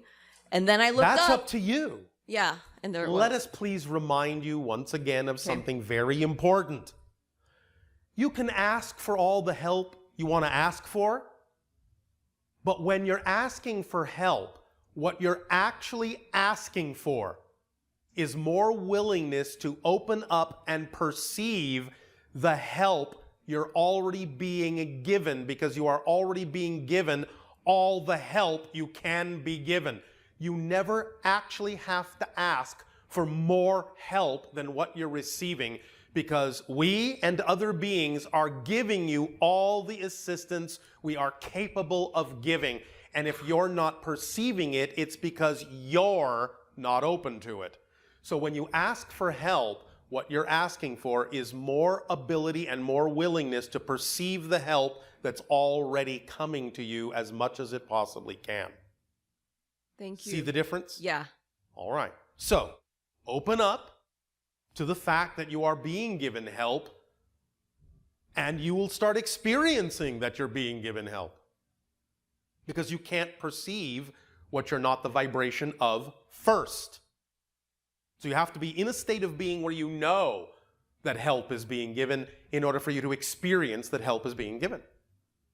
If you're not in that state, you can't perceive that help is being given, and that's why you ask for more help. Okay. Make sense? Yeah, thank you. That actually helps me to then focus on asking myself to be able to receive it versus Yes. Yeah. To be able to perceive it. Perceive it. Yes. And receive it. Receiving is the result of perceiving. Perceiving. Okay. And so? Okay. That was my first question. Oh, all right. And your second question? My second question is, so after the last event, Bashar event that I came to, I did the dolphin week. Which, all right. Did you have fun? Yes. It was Now, please stop for one moment. I would like to use you as an example. Okay. Do you see how quickly she answered yes when I asked if she had fun? That's the rate that you know you are actually acting on your excitement, when you answer yes that fast without even thinking about it. Any hesitation means no. So thank you for being a perfect example of your excitement in that moment. You're welcome. Here's the thing. It's another financial thing. Oh, another financial thing. Yes. So I have no problem getting excited about stuff. I have Yeah. no problem following my excitement. Yes. At the same time, I have now created a little bit more debt than I had before. Congratulations, how exciting. Well, now, so I realized in this year, that was the form of least resistance. You do understand Yeah. that acting on your excitement is not about stretching yourself beyond what you believe Yeah. you need to support yourself. That's not following your excitement. Because you have to honor your belief system. Yeah. And if you had a belief system that spending that money wouldn't allow you to be supported in the way you believe you need to be, then taking that action is not representative of your excitement. Well, at that time, it wasn't an issue. And why is it an issue now? Because now I'm wanting to do things without creating debt. Then why not start looking at things in a very different way and relating to things in a very different way so that you can experience abundance in a manner that does not generate the concept of debt? I am open to that. Are you sure? Yes. What would you prefer to do? Notice the hesitation that time. Okay. What would you prefer to do that at this particular moment you're not certain how to go about doing with a different form of abundance? Name some exciting thing that you would prefer to do that you're not doing because you're not certain how it might actually occur without going into debt. So I'm really excited about this course called Sam Christensen, where you find out what your essence is. So I find out what your essence is. Yeah. What does that mean to you? What does it mean to you to find your essence? How will you know when you found it? How will you recognize it? Well, answer that question. How will you know when you found it? How will you recognize your essence? I don't know. I think the course is more about being able to express it authentically. Express what? Your authentic essence. So you don't understand that acting on your highest joy every moment that you can to the best of your ability with no insistence on the outcome is the same thing as expressing your authentic essence? You don't see the correlation. And you feel you need a different permission slip, which is all right, in order to do the same thing you already know how to do? If you say yes, that's fine. Because if you really prefer to experience a number of different permission slips to learn the same idea, that's fine. Yeah, because that's your process. I like But experiencing. do you really need all the different permission slips to experience what you already know? I don't need it, but I just enjoy those processes. Well, then if you enjoy those processes, why not allow yourself to know that if it is something that's relevant for you, you will attract what you need that will allow you to take advantage of the existence of those processes in some way, shape, or form. Act in the direction of your excitement to the best of your ability and see what happens. It may take you down a route that's unexpected. You may arrive there in a completely unexpected way. But so what? Take the actions you can take until you can take them no further. And whatever is truly relevant for you, you'll find that your synchronicity will get you there. If it doesn't get you there, that's your first clue that it may not be relevant for you at that particular moment. Oh, so maybe that's the missing piece. Maybe that's the missing piece. If you are unable to do something, that usually means you don't need to do that thing. Because excitement is the organizing principle. Oh. And through synchronicity, demonstrates to you what you actually need to do, when you need to do it, where you need to do it, how you need to do it, with whom you need to do it. And if you have no ability to do it, you don't need to do it. Thank you for that, because that's the missing piece. That's been a big missing piece for me. All right, So, well, now you have the piece. thank you. So can I ask you, no, can I ask you 2 more questions real quick? Well, that was one of them. No, so I want to ask if I have Yes. any hybrid children. All right, we'll go ahead and ask. Do I have any hybrid children? Yes. Okay, that's what I thought. How can I connect to them? You know the answer to that. Okay, fine. Start being more of yourself, and you'll open up to knowing that there is already communication. You'll start remembering the communications you're already having more strongly. Okay, so that goes with, can you tell me what my extraterrestrial connections are? Is it the same thing? I just have to tune in? You all have many. No, but can you tell me the ones that are working strongly with me at this moment? You're working strongly with Sirius energy. Okay. All right. Anything else? No, that's it. Are you sure? Well, I mean, I can go on forever, but maybe... Forever? I mean, I could sit here and ask you a million questions, but I'm not gonna do that because we have Well, other thank people you. here. Yeah. That's very, very thoughtful of you. Okay. Thank So you. thank you. Thank you so And much. Pleasant dreams. I will try to connect with I you. beg your pardon. I will connect with you. Thank you.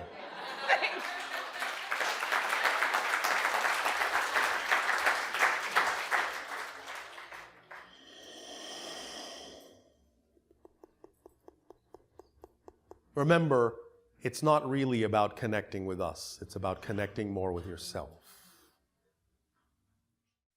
Hello, Bashar. And to you, good day. You're one of the weirdest permission slips that I've drawn into my life. I thank you for Why, that. thank you. We are happy to be weird. You're very colorful. I appreciate it. Thank you. All right.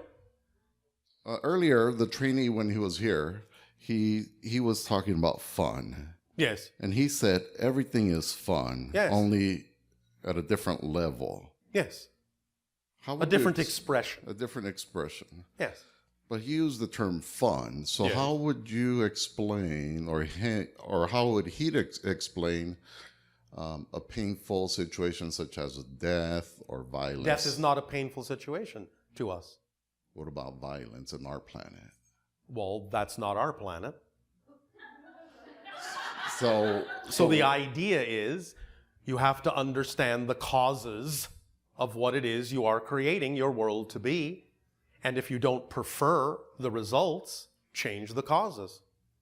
It's that simple. So when he was talking about the fact that everything is fun, he was only speaking about your reality, not ours. Well, he was speaking about the way anyone can experience their reality, because it's not about devaluing the things you don't prefer. It's about recognizing that you can make preferential choices without invalidating the things that you don't prefer, and recognize that by staying in that state, you have a much better opportunity of allowing what you don't prefer to be transformed into an experience that you do prefer. Does that make sense? Yes. All right. On your planet, you Yes. have mentioned that the consciousness of everybody is interconnected. Well, so is yours. It's just that we know that and operate as if we know that. So if an individual on your planet has a new experience and it's exciting to them, Yes. everybody else on the planet senses that? Not necessarily. If it's relevant for them to do so, then they will. If it's not, they won't. Does it affect them, even if they don't sense it? Not in any way that is irrelevant to their lives. Okay. We operate on pure synchronicity. Therefore, all the pieces fit, and each piece receives what it needs to receive as an experience, based on all the individuals within the whole and how the whole supports all the individuals. To some degree, we'll be talking a little bit more in detail about this in your Sunday transmission, The Big Picture, because this is an oversoul perspective. Okay, so when I sit down and meditate, Yes. and I intentionally sit and... As opposed to accidentally sitting? I set the intention of putting out love into the world to help heal it. Yes. Does that actually have consequences? Of course it does. To just the human? No. It has the ability to be experienced by anyone who prefers to match that frequency, to operate on that level. It reinforces and supports those who have made that choice and allows you to function as another example of someone who matches that vibration, so that there is a greater experience of the whole for all who also choose to match that frequency. And those that don't choose, they're not affected by it, they're not touched by it? Well, they are affected by the choices that they make. It's all based on love, but the idea is that you are so unconditionally loved and so unconditionally supported, you're allowed to believe that you're not unconditionally supported. That's how unconditionally supported you are. Therefore, love can be translated as the experience of not being supported, but the ability to experience not being supported can only happen because you're being unconditionally supported. Does that make sense? That makes sense. So you're always being loved and unconditionally supported, but you can experience it in any way, shape, or form you prefer to, or you choose to. That's how loved you are. And those that don't experience love, yes, the way most people would describe love, yes, it still is a unique experience as for part of the all. of course, because everything is the all. There's nothing outside of it. Okay. Does that make sense? Absolutely. Oh, all right. Does that help? Yes, I have more. Yes. So I have a unique life, and Yes. and I understand that we are all part of the all. Of course. At some level, Yes. me myself as an individual, whether in body or out of body, Yes. once I pass on, once I die, Yes, yes, will yes. I get to experience the perspective of, say, you or anybody else that's Yes. part of the all? But your version of it. My version of it. Yeah, because it's always about you and your perspective. So even the idea, as many people on your planet say, will I ever just blend with God, blend with all that is? Well, yes, but you'll experience that as all that is from your perspective. Okay. Make sense? Yes. Because you are all that is. Everyone is. Therefore, you get to experience all that is as all that is. Okay. Does that help? One more thing. Yes. In your description of, I believe it's the 7 steps of manifestation. Yes. You towards the end, you describe that you want to imagine it as strongly as possible. Yes. Flatten it out, and then just let it go. Well, yes, because the image that comes up in your visualizations and imaginations as a physical mind is really just a symbol that is there to generate the state of being that then your higher mind can use to manifest what is actually representative of that state of being, whereas the picture in your physical mind may actually fall quite short of what the higher mind can bring you. That's why it's important to use the image that the physical mind is capable of generating as a symbol to generate the energy, but then let that symbol, let that picture go, because it might not really be representative of the highest manifestation the higher mind could bring you. And then was there a part there at the end that you said then there is still going to be a remnant of what existed before? There is always everything that exists. Nothing ever goes away. It's just that you're shifting your focus so that you don't necessarily experience it any longer in the way that you used to. But everything exists. Nothing can become non-existent. You're just shifting your perspective. The fact that you existed in a different vibration Yes. and shifted over to something else is just a shift of focus. So in other words, we use the analogy of your film strip, yes? Yes. You have different frames on the film strip that pass in front of the projector light. So it's just a matter of now shining your projector light through a different frame, but that doesn't mean the frame that was there before is non-existent. You're just not focused through it anymore. But it still exists, and some part of creation is focused through it, just not your perspective. the fact that we shift over to a new version, a new reality, Yes. does the old one have some sort of pull on us? Not unless you define that it does, because you're defining yourself every single moment. You're shifting billions of times per second, and the only reason you experience the idea you call continuity or connection to the idea of a past is because you're creating that definition in the present. You're making the equation in the present that you still experience something from the so-called past, but you're creating that in the present. Does that make sense? Yes. Does that help? Yes, and so again, thank you for being a great permission Thank slip. you. Thank you.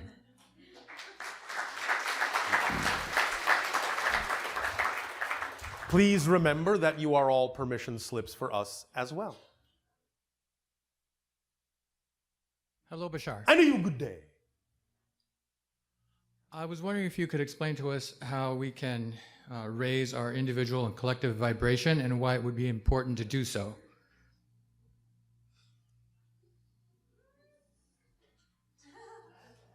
Again?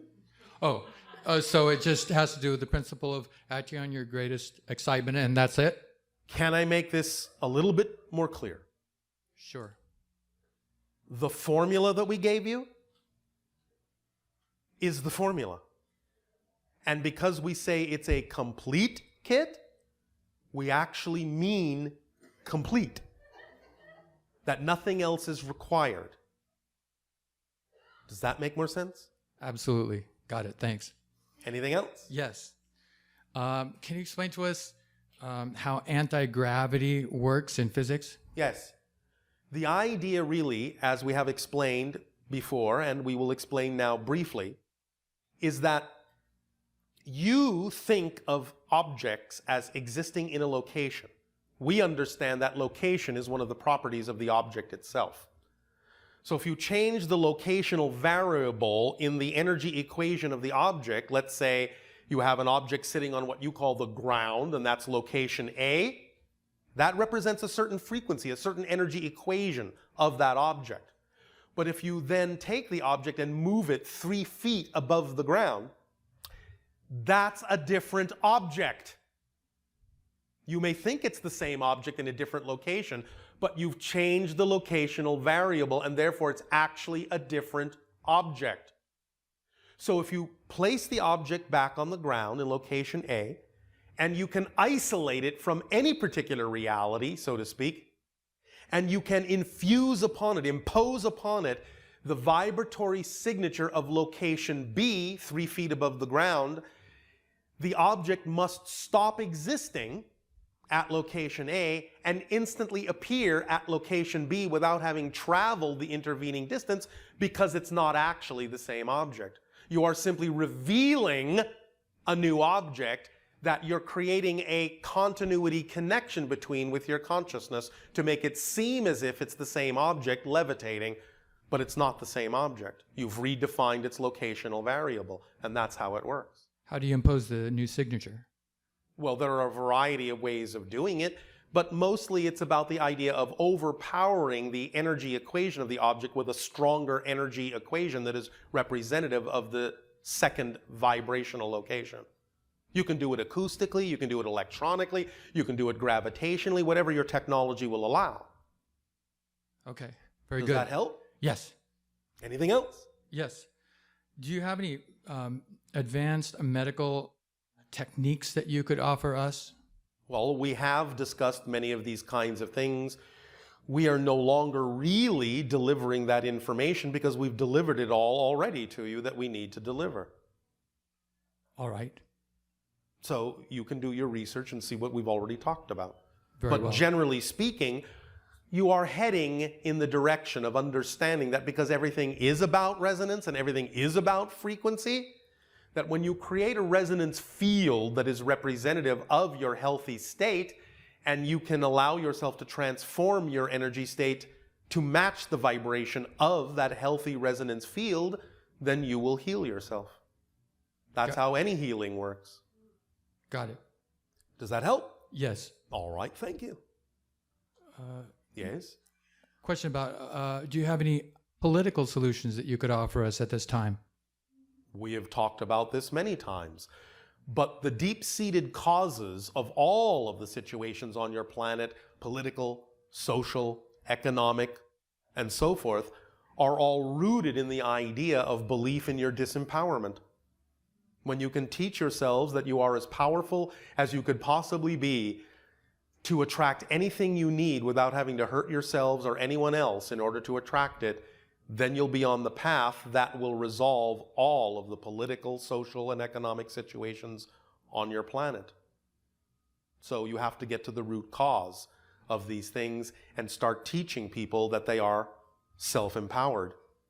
Then they will not resent others that they think reflect to them power they don't have, and they won't lash out and they won't fight. Because the greatest power requires the gentlest touch. And when you know you are self-empowered, it takes very little effort to make great changes on your planet.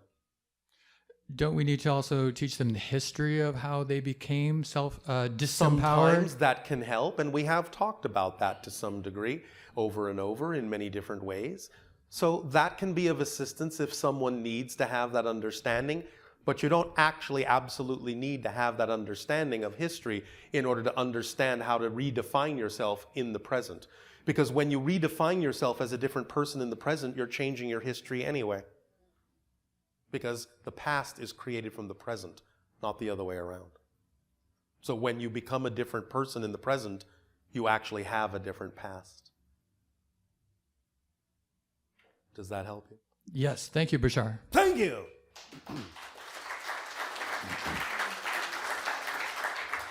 We understand that to many people on your planet, some of these statements may simply seem like a nice philosophical idea, but we are actually describing physics. It's up to you to understand that in order to be able to apply them in a way that will give you an actual physical effect in your world. Hello. And you good day. Thank you. Thanks for everyone for being so welcoming. I'm usually terrified. How else would I choose to be? A number of other negative ways, actually. I could choose them, but I prefer not to. Great. So my first question was, we'll start easy. What was Oh, thank you for going easy on it. What was the name of the connection mentee that was channeled earlier? We don't have names on our planet. You may simply refer to the boy as a trainee, if you wish. If you want to give him a name, he won't object, but since we're telepathic, we don't need names. The word Bashar is not my name. It's an Arabic word based on the channel's cultural background that simply means messenger or bringer of good news. Thank you. So what would you like to call the trainee? We'll call him Bashar Jr. I'm sorry. All right. I'm not the quickest thinker on the spot or in front of a multitude of people, Yes. so that'll do. My question was, I understand how when you're operating at the highest level of excitement, Yes. that generally, you'll put forth your best performance and a number of things follow. But what if, unlike the other women, you're split and you have two equally exciting opportunities? Then it doesn't matter which one you take, because if one is not the path of least resistance for you at that moment, something synchronistically in that path will turn you back around to take the other route. Because again, it's a complete kit and leaves nothing out. It's a perfect, self-perpetuating, guiding mechanism.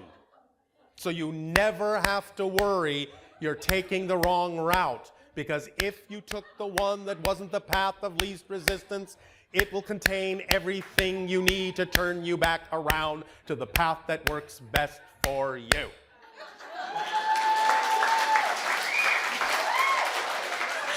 So what I'm hearing is that it's a complete kit? Where did you hear that? I'm sorry. So I guess a more specific question would be, how do you know then when a desire is from your ego or it's from a true place? That's a good question. What it takes is honesty, self-honesty, to tell the difference between excitement and anxiety being disguised as excitement. You have to be really honest with yourself about why you choose to do what you do. Many people on your planet exist in states of denial about that because they're afraid to look that deeply within themselves, because they're afraid that if they do, they're actually going to find out that the terrible things they believe about themselves will actually turn out to be true. I guarantee you they never will. They can't. But if you believe that they are an empirical truth, that you're unworthy, undeserving, a bad person, then you will never allow yourself to go digging to find out why you believe what you believe. And you won't be able to let those things go. I will tell you, as we have told you before, that negative belief systems will do everything in their power to perpetuate themselves. That's what they're designed to do, just as any belief is. But the negative ones will use every trick in the book to make you believe there's nothing you can do about changing it, including making themselves as invisible as possible, including getting you to believe that they're difficult to change, including getting you to believe the worst about yourself so you won't go digging. But here's a trick. Here's a tip. When you are the most afraid to move forward on your joy, the most afraid that something horrifying will happen if you do, that's when you're closest to the breakthrough.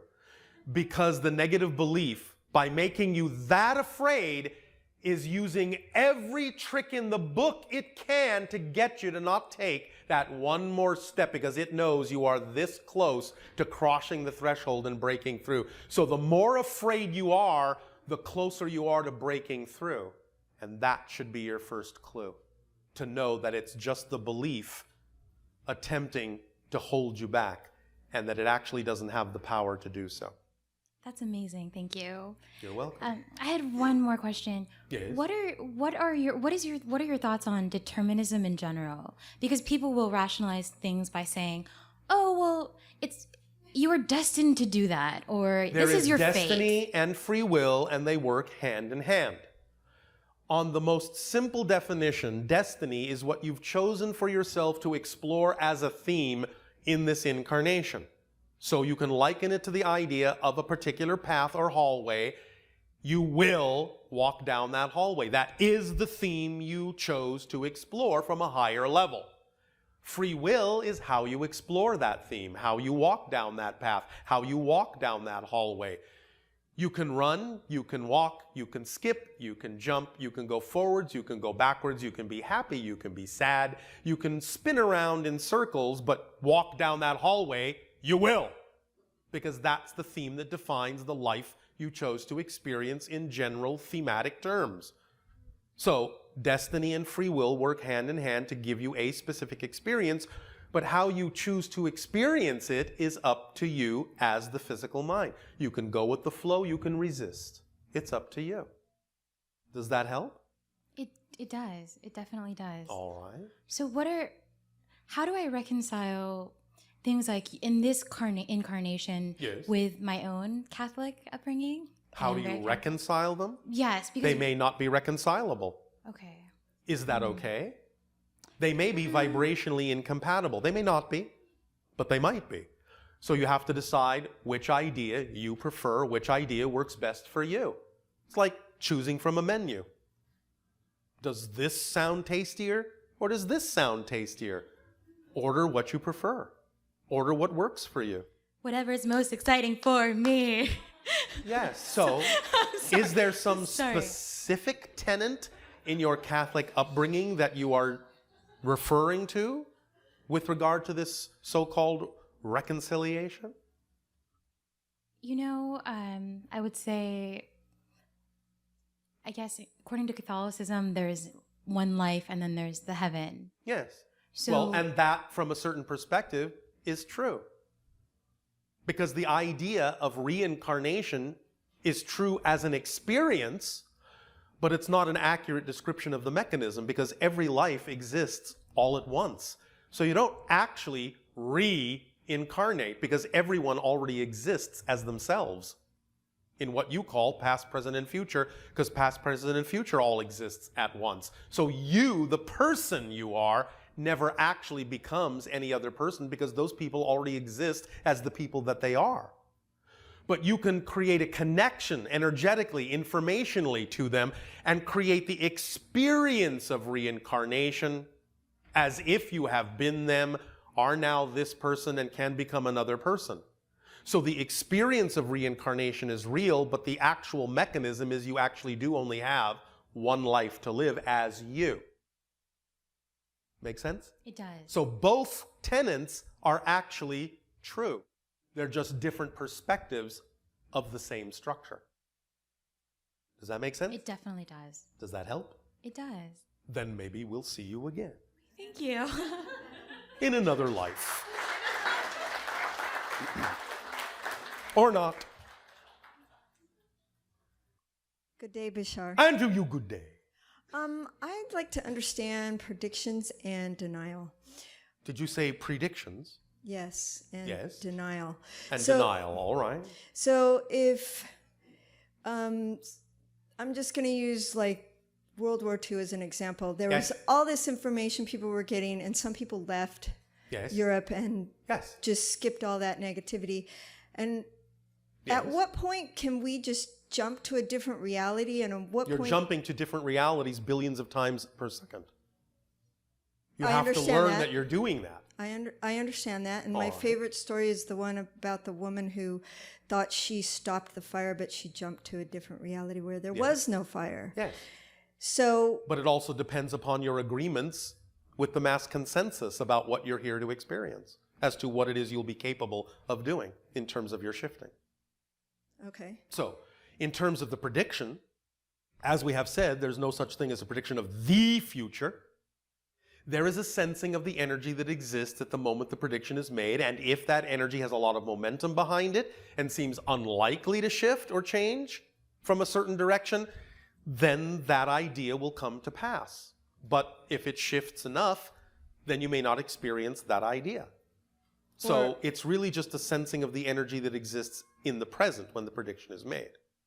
Or I could shift and leave everybody else in the one I don't You prefer. could, but it may not necessarily always be relevant for you to do so, Oh, okay. because of your agreements with the mass consensus about participating in certain kinds of events from certain perspectives in order to allow others to get what they need out of it and allow you to get what you need out of it, because none of you are here by accident.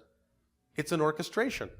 And although different people get different things out of different situations to different degrees, you're all still getting something out of it, even if it's only to allow other people to get something out of it. Okay. So, So, yes. one of my favorite Star Trek episodes Star Trek, yes, all right.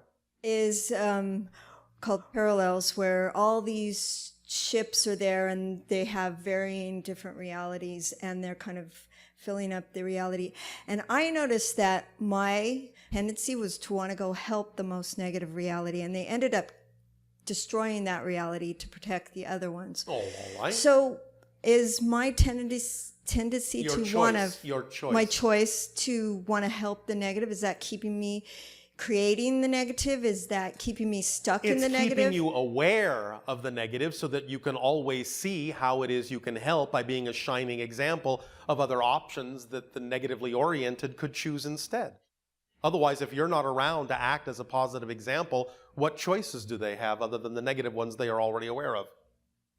Well, in my own personal life, I have felt in retrospect that there was lots of information I didn't listen to, and I ended up going in very negative directions. All right, but you learned, yes?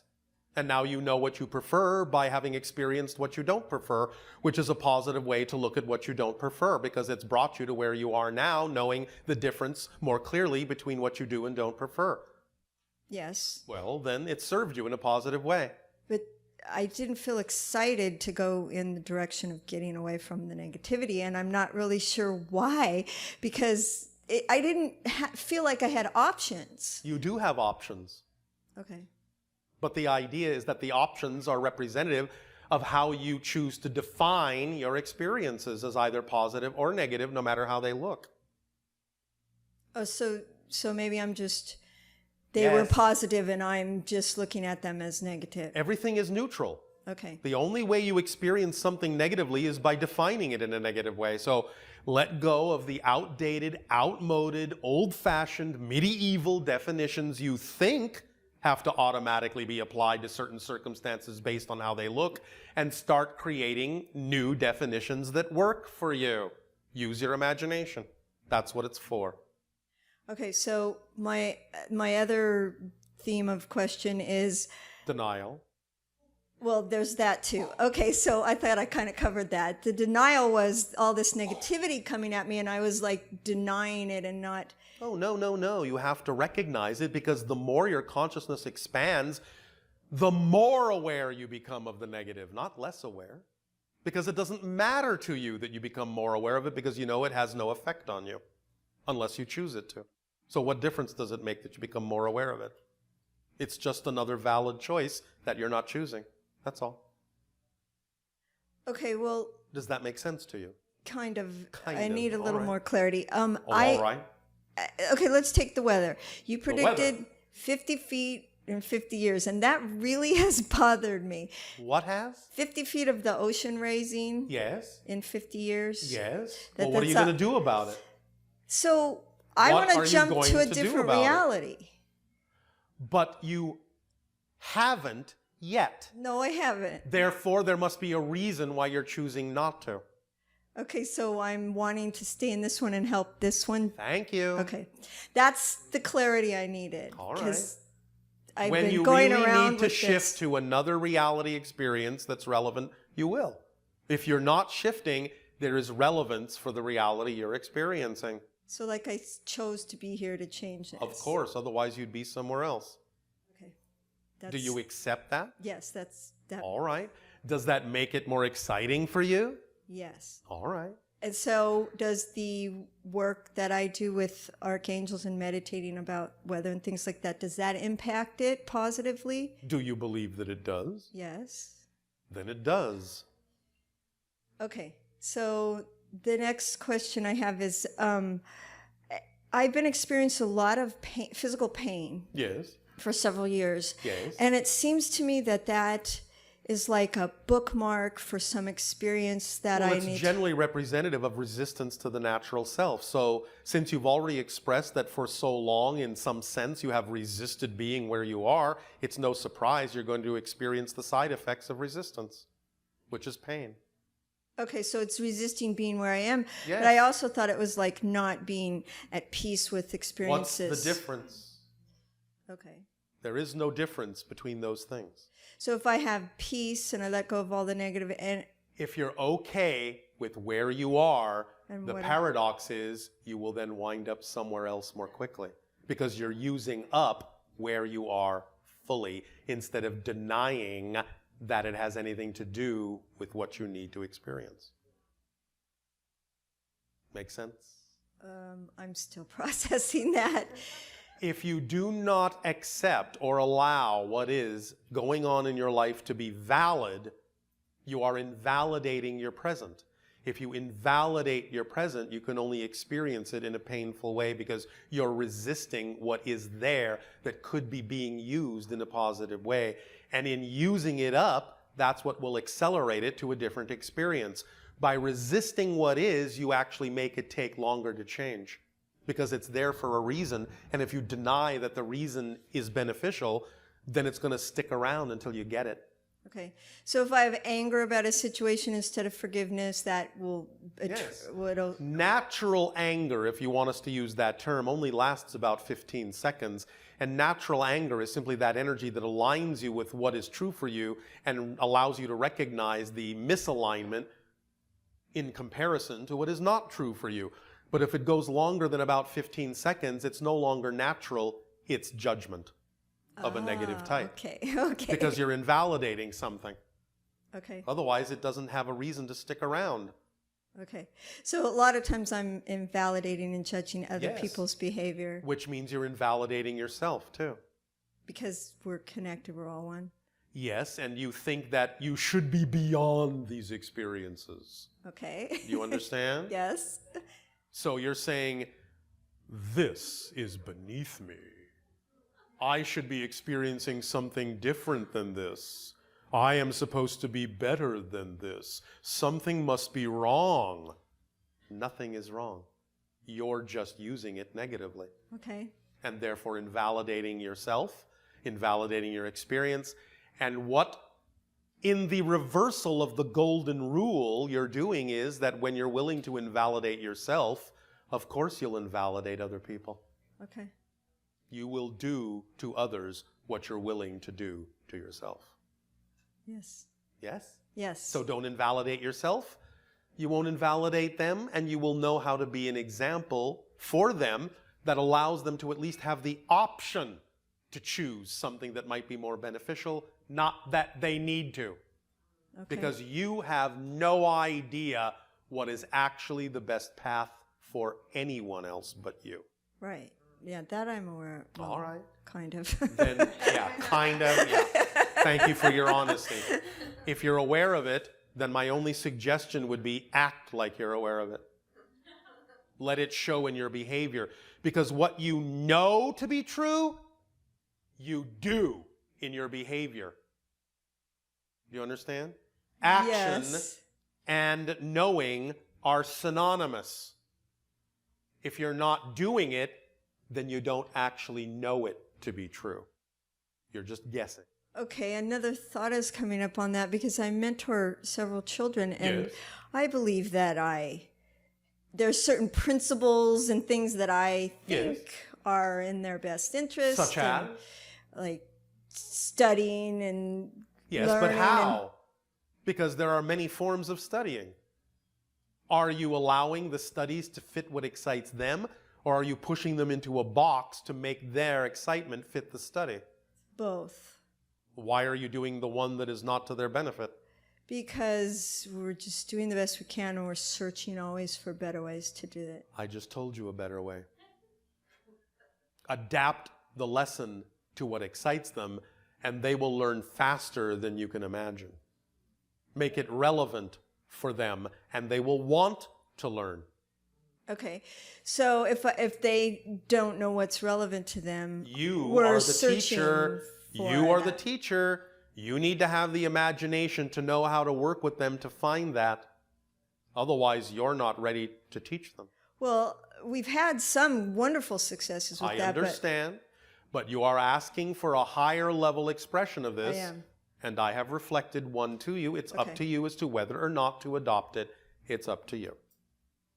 Yes? Yes, I will. But I'm just looking for maybe a little bit more Yes. direction, because sometimes we're Allow very them lost. then in a safe environment, providing a safe and imaginative environment for them. Allow them to really learn the consequences of the choices that they make. And then you will teach them how to make positive choices in life. Okay, Yes? that's very helpful. Thank you. All right. Thank you. Thanks.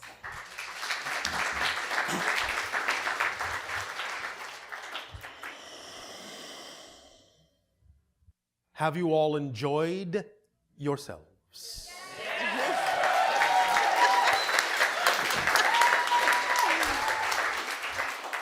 We thank you for allowing us to enjoy you as well. Our unconditional love to you all. We bid you an exciting day of discovery and sweet dreams. Good day. Thank you.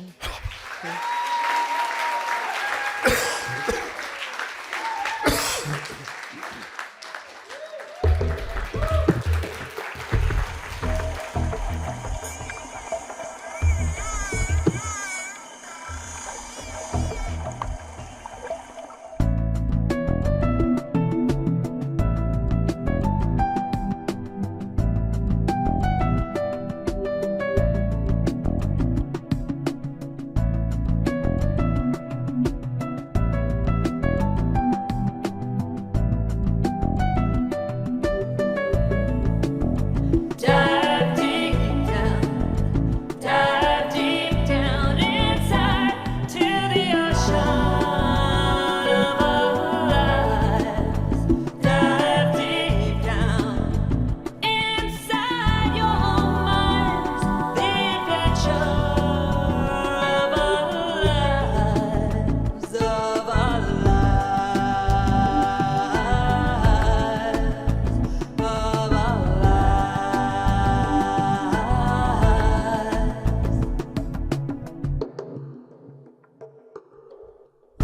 All you will ever discover